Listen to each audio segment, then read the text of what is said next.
ഞങ്ങൾ നേരത്തെ നടത്താനിരുന്നതാണ്. അതൊന്നേരം ബിജുവിൻ്റെ ഒരു അവൈലബിലിറ്റിയുടെ പ്രശ്നമുണ്ട്. പിന്നെ ജോജുവിനെ കൊണ്ടുവരാൻ നോക്കിയപ്പോൾ ജോജു ഇല്ല, ദുബായിലാണ്. അപ്പോൾ അതുകൊണ്ടാണ് അപ്പോൾ പിന്നെ ഞങ്ങൾ ഇങ്ങനെയൊരു ദിവസം ഫിക്സ് ചെയ്തത്. അപ്പോൾ തീർച്ചയായിട്ടും എല്ലാവരും എത്തിച്ചേർന്നിട്ടുണ്ടെന്ന് വിശ്വസിക്കുന്നു. വളരെ സന്തോഷം. ഈ സിനിമയെക്കുറിച്ച് സംസാരിക്കാനാണ് ഞങ്ങൾ താല്പര്യപ്പെടുന്നത്. അപ്പോൾ തീർച്ചയായിട്ടും നിങ്ങൾക്ക് നിങ്ങളുടെ ചോദ്യങ്ങളിലേക്ക് കടക്കാം. ഇതിനകത്ത് എല്ലാവരും തന്നെ സിനിമ കണ്ടവരാണെന്ന് കരുതുന്നു. കാരണം ചില കാര്യങ്ങൾ ചിലപ്പോൾ പറയുമ്പോൾ കണ്ടവർക്കേ അത് കൂടുതൽ മനസ്സിലാവുള്ളൂ. എനിവേ നിങ്ങൾക്ക് അറിയേണ്ട കാര്യങ്ങൾ പറയാം, ചോദിച്ചോളൂ.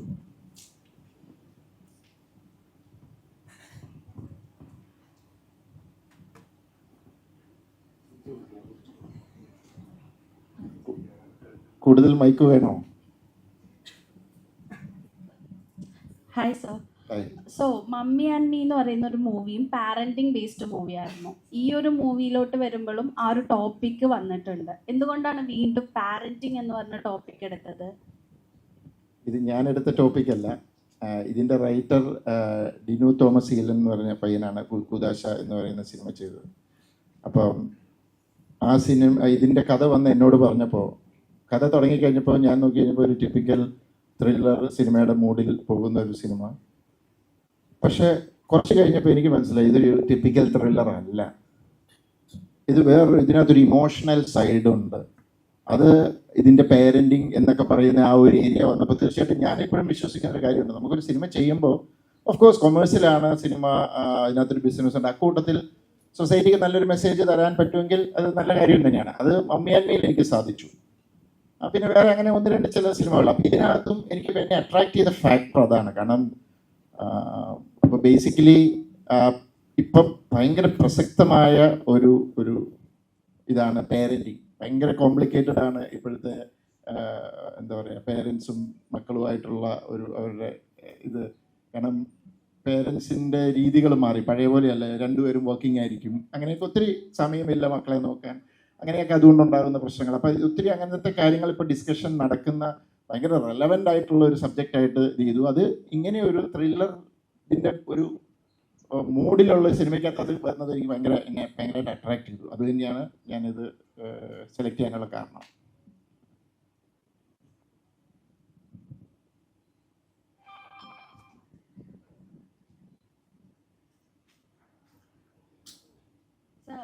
വേറെ ക്വസ്റ്റ്യൻ ഉണ്ട്. ഇപ്പോൾ കുട്ടികൾ എന്ത് തെറ്റ് ചെയ്താലും പാരൻസ് ക്ഷമിക്കും, അങ്ങനെ ഒരു രീതി കാണാറുണ്ട്. അപ്പോൾ ഇപ്പോഴത്തെ നമ്മുടെ മൂവി റിലേറ്റഡ് ചെയ്യുമ്പോൾ എങ്ങനെയാണ് അതിനെ നോക്കിക്കാണുന്നത്? മനസ്സിലായില്ല. കുട്ടികൾ എന്ത് തെറ്റ് ചെയ്താലും പാരൻസ് ക്ഷമിക്കും, അങ്ങനൊരു രീതി നമ്മൾ കാണാറുണ്ടല്ലോ. അപ്പോൾ നമ്മുടെ മൂവി റിലേറ്റ് ചെയ്യുമ്പോൾ എങ്ങനെയാണ് അതിനെ നോക്കിക്കാണുന്നത്? കുട്ടികളുടെ തെറ്റുകൾ പാരൻസ് ക്ഷമിക്കും. ക്ഷമിക്കാവുന്ന തെറ്റുകൾ ക്ഷമിക്കാം, പക്ഷെ ചില തെറ്റുകൾ ചിലപ്പോൾ ക്ഷമിക്കാൻ പറ്റിയെന്ന് വരില്ല. അപ്പം ഈ സിനിമയിൽ അങ്ങനെ ഒരു ക്ഷമിക്കാവുന്ന തെറ്റാണോ? അത് നിങ്ങൾ സിനിമ കാണുന്നവർക്ക് മനസ്സിലാവും. അത് അങ്ങനെ ക്ഷമിക്കാവുന്ന ഒരു തെറ്റാണോ? അത് നിങ്ങൾ ആലോചിച്ച് നോക്കുക. ഞങ്ങളുടെ ഒരു ഇതില്ലാതെ അതൊരു ക്ഷമിക്കാവുന്ന തെറ്റായിട്ട് തോന്നിയിട്ടില്ല. വേറൊരു മൈക്കൂടെ ഉണ്ടെങ്കിൽ കുറച്ച് സമയമുള്ളൂ.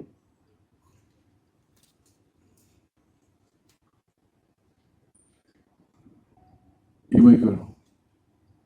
Sir good morning. ഓക്കെ, ഇപ്പോൾ ഈ സിനിമ റിലീസ് ആയതിനു ശേഷം എല്ലാ സിനിമകളും ഈ ഓൺലൈൻ പ്ലാറ്റ്ഫോമുകളായിട്ടുള്ള ഒരുപാട് ഇതിൽ റിവ്യൂ നെഗറ്റീവ് കമൻറ്റുകളൊക്കെ പെട്ടെന്ന് പ്രചരിക്കുന്ന ഒരു കാലഘട്ടമാണ്. നമ്മളെ മലയാളികളെ സംബന്ധിച്ചിടത്തോളം ഈ റിവ്യൂ കണ്ടതിന് ശേഷം മാത്രം ഈ സിനിമയെ വിലയിരുത്തുന്നവരല്ലേ അത് കാണാൻ വേണ്ടി വരുന്നവരും കാണാതിരിക്കാൻ പോകുന്നവരുമുണ്ട്. അപ്പോൾ അങ്ങനെ എന്തെങ്കിലും ഒരു ഘടകം ഈ റിലീസ് സമയത്തോ അത് കഴിഞ്ഞോ പ്രേക്ഷകരെ തിയേറ്ററിലേക്ക് കൊണ്ടുവരുന്നതിൽ ഒരു കുറവ് വന്നിട്ടുണ്ടോ? അല്ല, എനിക്ക് തോന്നുന്നത് അത് എൻ്റെ ഈ ഒരു സിനിമ എന്നല്ല, എല്ലാ സിനിമകളിലും ഫേസ് ചെയ്യുന്ന ഒരു ഇതാണ്. ചിലർക്ക് റിവ്യൂസിനോട് അഭിപ്രായ വ്യത്യാസമുണ്ട്. എന്നെ സംബന്ധിച്ചോളം ഞാൻ റിവ്യൂസിനോട് എനിക്ക് അഭിപ്രായ വ്യത്യാസമൊന്നുമില്ല. റിവ്യൂസ് പറയുന്നവർ അവരുടെ കാഴ്ചപ്പാട് പറയുന്നു, അത് ജെന്യുവിനായിട്ട് അവർ പറയുമ്പോൾ അതിനകത്ത് കുഴപ്പമില്ല.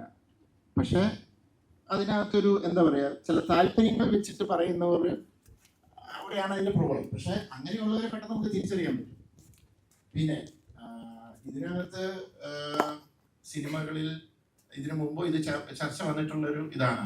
അപ്പം സോഷ്യൽ മീഡിയയിൽ ഇങ്ങനെ ഒരു നെഗറ്റീവ് ഇത് ചെയ്യുന്നു, അല്ലെങ്കിൽ എന്താ പറയുക, റിവ്യൂകളിൽ ഇങ്ങനെ നെഗറ്റീവ് വരുന്നു. പക്ഷെ എന്നിട്ടും ഇവിടെ സിനിമകൾ ഓടിയിട്ടുണ്ട്. കാരണം എൻഡ് ഓഫ് ദ ഡേ ഇപ്പം എനിക്ക് തോന്നുന്നത് ഒത്തിരി ആൾക്കാർ, ഇപ്പം ഞാനടക്കം, നമ്മൾ റിവ്യൂവിനേക്കാളും ഡിപ്പെൻഡ് ചെയ്യുന്നത് നമ്മുടെ ഫ്രണ്ട്സ് അവർ പറയുന്ന. കാരണം ചിലപ്പോൾ നമുക്ക് വിശ്വസിക്കാൻ പറ്റത്തില്ല ഇത് എത്രത്തോളം ശരിയാണെന്ന്. ചിലപ്പോൾ എൻ്റെ കാഴ്ചപ്പാടിലുള്ള ഒരാൾ, അയാൾ ടേസ്റ്റിലുള്ള ഒരാളല്ല റിവ്യൂ പറയുന്നെങ്കിൽ ചിലപ്പോൾ അയാൾക്ക് ആ സിനിമ ഇഷ്ടപ്പെടത്തില്ല, എനിക്ക് ചിലപ്പോൾ ഇഷ്ടപ്പെടും. അപ്പം കൂടുതലും ഫ്രണ്ട്സും ഇവരും സജസ്റ്റ് ചെയ്യുമ്പോഴേ ഞാൻ സിനിമ ഇപ്പം അങ്ങനെ എങ്ങനെ പോകുന്ന ഒത്തിരി ആൾക്കാരുണ്ട്. ഇപ്പം തന്നെ ഈ ഞാനിങ്ങനെ വന്നപ്പോൾ തന്നെ എനിക്ക് ഒത്തിരി പേഴ്സണൽ മെസ്സേജസ് വരുന്നുണ്ട്. എനിക്ക് അറിയാൻ മേലാത്തവരും 4-5 വർഷം കൂടി ഞാൻ ഇപ്പം ഇവരെ കാണിച്ചുള്ളൂ. മെസ്സേജ് ഇട്ട്, ഒരു ഓഡിയോ മെസ്സേജ് ഒരു ലേഡി ഇട്ടിട്ട് പറഞ്ഞു, എന്നെ 5 വർഷം കൂടിയായിരുന്നു സാറേ, പടത്തെ കുറിച്ച് നല്ലൊരു അഭിപ്രായം പറഞ്ഞു, ഞങ്ങൾക്ക് കാണാൻ പറ്റിയില്ല, ഞങ്ങളുടെ ഫ്രണ്ട്സൊക്കെ കണ്ടു, അവർക്ക് ഭയങ്കരമായിട്ട് ഇഷ്ടപ്പെട്ടു, ഞങ്ങൾ വൈകുന്നേരം കണ്ടിന്യൂ വിളിക്കാൻ കേട്ടോ എന്ന് പറഞ്ഞു. അപ്പം ഞാൻ സർപ്രൈസ് ആയി. പുള്ളിക്കാരത്തി 5 വർഷത്തിന് ശേഷം പെട്ടെന്ന് അവൾ ഓഫീസ് ആയിട്ട് ഇങ്ങനെ ഇട്ടു. അപ്പം അങ്ങനെയും ഉണ്ട്. ഇത് എല്ലാ സിനിമയും ഫേസ് ചെയ്യുന്നതാണ്. അതിങ്ങനെ ഒരു സൈഡിൽ കൂടെ അതിങ്ങനെ നടക്കും. ഈ ഓൺലൈൻ മാധ്യമങ്ങൾ കാശ് മേടിച്ചുകൊണ്ട് നെഗറ്റീവ് റിവ്യൂ പറയുന്നതായിട്ട് എപ്പോഴെങ്കിലും ഫീൽ ചെയ്തിട്ടുണ്ടോ? എനിക്ക് അതിനെ കുറിച്ച് അറിയില്ല. നമുക്ക് അറിയാൻ മേലാത്തൊരു കാര്യം പറയാവുന്നത് ശരിയല്ലല്ലോ. അങ്ങനെ കാശൊക്കെ മേടിച്ച് ചെയ്യുമോ? എനിക്ക് അങ്ങനെ തോന്നുന്നില്ല. എനിക്കതിനെ കുറിച്ച് അറിയില്ല. താങ്ക് യു സാറേ. പണ്ടൊക്കെ കുട്ടികളെ ഒലക്കിക്ക് അടിച്ചാണെങ്കിലും വളർത്തണം എന്ന് പറഞ്ഞ് കേട്ടിട്ടുണ്ട്. പക്ഷെ ഇപ്പൊ ആ കൊച്ചു ചോദിച്ച പോലെ എന്ത് തെറ്റ് ചെയ്താലും പാരന്റ്സ് അത് ക്ഷമിച്ചു കൊടുക്കുകയാണ്. അതായത് എന്റെ മകനല്ലേ. അത് തെറ്റാണ് മകൻ. എന്ത് തെറ്റ് ചെയ്താലും പാരന്റ്സ് ക്ഷമിച്ചു കൊടുക്കുക എന്നുള്ളത് വളരെ റോങ് ആയിട്ടുള്ള സ്റ്റേറ്റ്മെന്റ് ആണ്. അങ്ങനൊന്നും ഇല്ല ശരിക്കും. അല്ലെ അങ്ങനെ ഉദ്ദേശിച്ചത് എന്ത് ഇപ്പൊ ഒരു കൊലപാതകം ചെയ്ത് കഴിഞ്ഞാൽ ക്ഷമിക്കുന്നല്ല ഉദ്ദേശിച്ചത്. അല്ലാതെ ഇപ്പൊ സ്വാഭാവികമായിട്ട് ഇപ്പൊ ഒരു പെൺകുട്ടിയുടെ പുറകടക്കാണ്, ഒരു ലവ് അഫെയർ ഉണ്ടാവാണ്. അത് പണ്ടൊക്കെ പറഞ്ഞു കൊടുക്കുന്നത് പെൺകുട്ടിയുടെ പുറകടക്കരുത്, തെറ്റാണ് എന്നുള്ള രീതിയിലാണ്. പക്ഷെ ഇപ്പോ ഒരു ഇഷ്ടം തോന്നി നമുക്ക് ധൈര്യമായിട്ട് പാരന്റ്സിനോട് പറയാം. പക്ഷെ ചിലപ്പോ സ്റ്റോക്കിംഗ് ഉണ്ടാവും അതില്. അപ്പൊ അങ്ങനെയൊക്കെ ചെയ്യുമ്പോൾ അത് ഒരു തെറ്റായിട്ട് തോന്നുന്നില്ലേ? അല്ല, അത് പേരൻസിനെ അനുസരിച്ചിരിക്കും. സാഹചര്യങ്ങളുണ്ട് ഇതിനകത്ത്. അതായത് ഇപ്പം ബിസി ആയിട്ടുള്ള പേരൻസ് രണ്ടുപേരും വർക്കിംഗ് ആണ്, മകനെയോ അല്ലെങ്കിൽ മകളെയോ നോക്കാൻ സമയമില്ല. അപ്പോൾ അങ്ങനെയുള്ള സാഹചര്യത്തിൽ അവർക്ക് പറയാനുള്ളത് കേൾക്കാൻ സമയമില്ല. അപ്പം അതൊരു ബാഡ് പേരൻറ്റിങ് ആണ്. പിന്നെ അങ്ങനെയുള്ളവർക്ക് എനിക്ക് കുറച്ച് കേസസ് അറിയാം. എനിക്ക് ഈ സബ്ജക്റ്റ് ഭയങ്കര ഇൻട്രസ്റ്റിംഗ് ആയിട്ടുള്ളൊരു സബ്ജക്റ്റാണ്. അങ്ങനെയുള്ളവർക്ക് ഒരു ഗിൽറ്റ് ഫീലിംഗ് ഉണ്ട്, അയ്യോ എൻ്റെ മക്കളെ എനിക്ക് നോക്കാൻ സമയം, അതുകൊണ്ട് എല്ലാ ഇഷ്ടവും സഹിച്ചു കൊടുക്കും. അങ്ങനെ ഉണ്ടാകുമ്പോൾ എല്ലാ ഇഷ്ടങ്ങളും സാധിച്ചു കൊടുത്ത് ഒരു സ്റ്റേജ്, ഒരു പ്രായം എത്തിക്കഴിയുമ്പോൾ ഇവനൊരു ഒരിക്കലും ഇവർക്ക് ചെയ്ത് കൊടുക്കാൻ പറ്റാത്ത വലിയൊരു കാര്യം ആവശ്യപ്പെടും. അപ്പൊ ചെയ്ത് കൊടുക്കാതെ വരുമ്പോൾ പോയി സൂയിസൈഡ് ചെയ്യുക, അത് ചെയ്യുക. കാരണം ആ നോ കേൾക്കാനോ അല്ലെങ്കിൽ അത് ഹാൻഡിൽ ചെയ്യാനോ ഉള്ള ഒരു കഴിവ് പിള്ളേർക്ക് നഷ്ടപ്പെടും. ഇതിപ്പോ പണ്ട് ഞാൻ ഇത് വായിച്ചിട്ടുണ്ട്, the art of saying no. പിള്ളേർ നോ കേട്ട് വളരണം. അത് പല സാഹചര്യം കൊണ്ടാണ്. ചില അപ്പനമാർക്ക് അത് അറിയാൻ വേണം, അല്ലെങ്കിൽ ചിലർ ഭയങ്കരമായിട്ട് സ്നേഹിക്കും. കാരണം പണ്ട് ഒലക്കടിച്ച് വളർത്തുന്നു പറഞ്ഞല്ലോ, അന്ന് 5-8 എണ്ണമൊക്കെയാണ്. അപ്പൊ ഇങ്ങനെ ഓടി നടക്കുമ്പോൾ ചിലപ്പോൾ ഒലക്കൊക്കെ കൊടുക്കും. പക്ഷെ ഇപ്പൊ ആ പാടെ ഒന്നേ ഉള്ളൂ. അതിനെ രണ്ടുപേരോടെ പുന്നാരിച്ച് സ്നേഹിച്ച് അത് വേറൊരു രീതിയിലാണ്. അതിനകത്തൊക്കെ കറക്ഷൻസ് വരുത്തണം. അത് പേരൻസ് ബോധവാന്മാരാകണം. അത് ഒരു ഭയങ്കര ഡിബേറ്റബിൾ ഇഷ്യൂ ആണ്. അതിനെക്കുറിച്ച് സംസാരിക്കാനാണ് കുറെ ഉണ്ട്. അതുകൊണ്ടാണ് ഇപ്പോഴത്തെ തലമുറ വഴിതെറ്റി പോകുന്നുള്ളൊരു ഇപ്പോഴത്തെ പറയാറുണ്ട്. അത് ഇപ്പോഴത്തെ തലമുറ അങ്ങനെ വഴി തെറ്റി പോകുന്നുണ്ടെന്നൊന്നും എനിക്ക് തോന്നുന്നില്ല. ഇപ്പോഴത്തെ തലമുറയ്ക്ക് അവരുടേതായ കാഴ്ചപ്പാടുകളുണ്ട്, അവരുടേതായ തീരുമാനങ്ങളുണ്ട്. അതിനെ അവരുടെ കൂടെ നിന്ന് ഡയറക്റ്റ് ചെയ്ത് വിടുക എന്നുള്ളതേ ഉള്ളൂ. അല്ലാതെ പഴയ സ്റ്റൈലിൽ ഇപ്പൊ പേരന്റിങ്ങിന് ശ്രമിച്ചു കഴിഞ്ഞാൽ വർക്കൗട്ട് ആവത്തില്ല. കാലഘട്ടം മാറി. കാരണം എനിക്ക് തോന്നുന്നു ഒരു 5 വയസ്സോ 6 വയസ്സുള്ള കൊച്ചു ഒരുപക്ഷെ പേരൻസിനേക്കാൾ അപ്ഡേറ്റഡ് ആയിരിക്കും. കാരണം അവൻ്റെ കയ്യിലുണ്ട് ഫോണും ടാബും. അപ്പം അതനുസരിച്ച് അതിനെ കൈകാര്യം ചെയ്യാന്നുള്ളത് ഇറ്റ്സ് ഒരു ഭയങ്കര കോംപ്ലിക്കേറ്റഡ് പരിപാടിയാണ് ഈ പേരന്റിങ് എന്ന് പറയുന്നത്. അതൊരു ആർട്ടാണ്.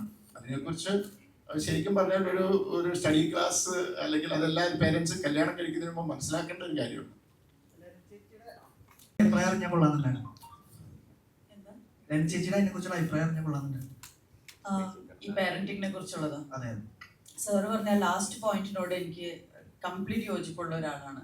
അതായത് കുട്ടികൾ ഉണ്ടാവുന്നതിന് മുമ്പും കുട്ടികളെ എങ്ങനെ നോക്കും എന്നൊക്കെ ഉള്ളൊരു പ്ലാൻ ഉണ്ടായിരിക്കണം. അതിൻ്റെ ഒരു റെസ്പോൺസിബിലിറ്റി പാരൻസ് വളരെ സീരിയസ് ആയിട്ട് എടുക്കേണ്ടതാണ്. ഇതൊരു ഡീഫോൾട്ട് മോഡിൽ കല്യാണം കഴിഞ്ഞാൽ കുട്ടികൾ ഉണ്ടാവണം, അതങ്ങനെ അങ്ങ് പൊയ്ക്കോളും, എങ്ങനെയെങ്കിലും പൊയ്ക്കോളും എന്നുള്ള രീതിയിൽ ചിന്തിക്കുന്നത് തെറ്റാണെന്ന് വിചാരിക്കുന്ന ഒരാളാണ് ഞാൻ.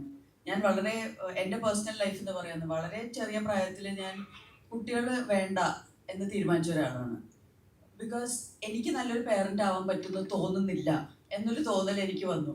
അങ്ങനെ ഞാൻ വിചാരിച്ചു ആദ്യം ഞാൻ കുറച്ചും കൂടെയും പക്വതയുള്ള ഒരാളാവണം. ബിക്കോസ് എൻ്റെ പേരൻസ് എന്നെ വളർത്തിയത് അത്ര ഏറ്റവും നല്ല രീതിയിലല്ല എന്നുള്ളൊരു തോന്നലുള്ള ഒരു കുട്ടിയായിരുന്നു ഞാൻ. എന്നെ കുറേ കൂടെ കെയർ ചെയ്യാമായിരുന്നു. എന്നെക്കുറിച്ച് എന്ന് വെച്ചാൽ ആദ്യം ഞാൻ ഭയങ്കരമായിട്ട് ഇൻഡിപെൻഡൻസിന് വേണ്ടി ഫൈറ്റ് ചെയ്തൊരു കുട്ടിയാണ്. അപ്പോൾ അവർ അവസാനം നോക്കിയപ്പോൾ എല്ലാം തന്നെ തന്നെ ചെയ്യുന്നുണ്ട്, എന്നാൽ ചെയ്തോട്ടെ എന്ന് വിചാരിച്ച് വിട്ട പേരൻസാണ്. പിന്നീട് എൻ്റെ കംപ്ലൈൻ്റ് ആയിരുന്നു എന്നെ സപ്പോർട്ട് ചെയ്തില്ല, എന്നെ എല്ലാത്തിനും ഒറ്റയ്ക്ക് വിട്ടു. എന്നുവെച്ചാൽ നമ്മുടെ മനസ്സിൽ ഈ ഐഡിയാസ് മാറിക്കൊണ്ടേയിരിക്കും. പിന്നീട് കുട്ടികൾ എന്നാൽ ഞാൻ പേരൻ്റ് ആവണ്ട എന്ന് തീരുമാനിച്ചു. പിന്നീട് വിചാരിച്ചു ഓക്കെ ഞാനിപ്പോൾ ഒരു കരിയർ പേഴ്സൺ ആണ്. കരിയർ ഏറ്റെടുത്ത് കഴിഞ്ഞാൽ ഒരു ഡിസിഷൻ ഉണ്ട്, ഒരു കരിയർ പാത്ത് ഏറ്റെടുക്കണോ ഒരു ഫാമിലി പാത്ത് എടുക്കണോ. ഇതൊക്കെ എൻ്റെ പേഴ്സണൽ ചിന്താഗതിയാണ്. അപ്പോൾ രണ്ട് പേരൻസും കരിയറിൻ്റെ പിന്നാലെ പോയാൽ അവരുടെ കുട്ടികളെ ആരും നോക്കും. അപ്പം I believe that parenting and കുട്ടികളുടെ കാര്യം വളരെ കോൺഷ്യസ് ആയിട്ട് എടുക്കേണ്ട ഒരു ഡിസിഷൻ തന്നെയാണ് നമ്മുടെ സമൂഹത്തിൽ. നല്ലൊരു തലമുറ, ഓരോ തലമുറ ബെറ്റർ ആൻഡ് ബെറ്റർ ആവണമെങ്കിൽ ആ തലമുറയിൽ പേരൻസ് വളരെ കോൺഷ്യസ് ആയിട്ട് എടുക്കേണ്ട ഒരു തീരുമാനമാണ്. അതോടൊപ്പം തന്നെ എനിക്ക് പറയാനുള്ളത് ഇപ്പോഴത്തെ തലമുറ വളരെ പക്വതയുള്ളൊരു തലമുറയാണ്.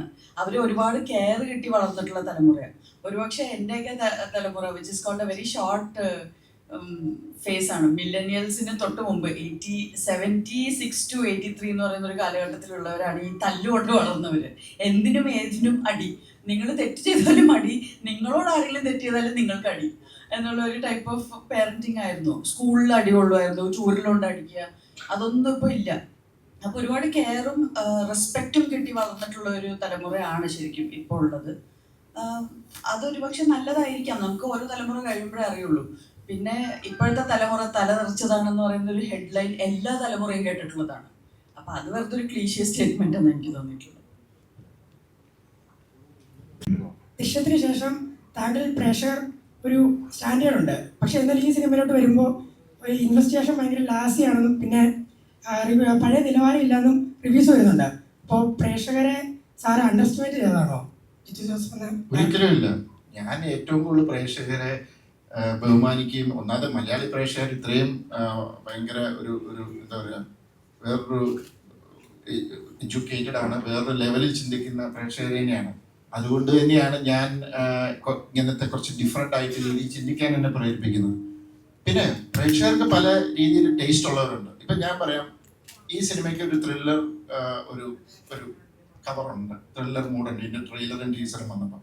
അതുകൊണ്ട് തന്നെ ഞങ്ങൾ ചെയ്ത ഇന്റർവ്യൂവിലെല്ലാം ഞാൻ പറഞ്ഞു ഇതൊരു ടിപ്പിക്കൽ ത്രില്ലർ അല്ല, ഇതിനകത്ത് നിങ്ങൾ ഭയങ്കരമായ ട്വിസ്റ്റും സസ്പെൻസും പ്രതീക്ഷ വരരുത്. കാരണം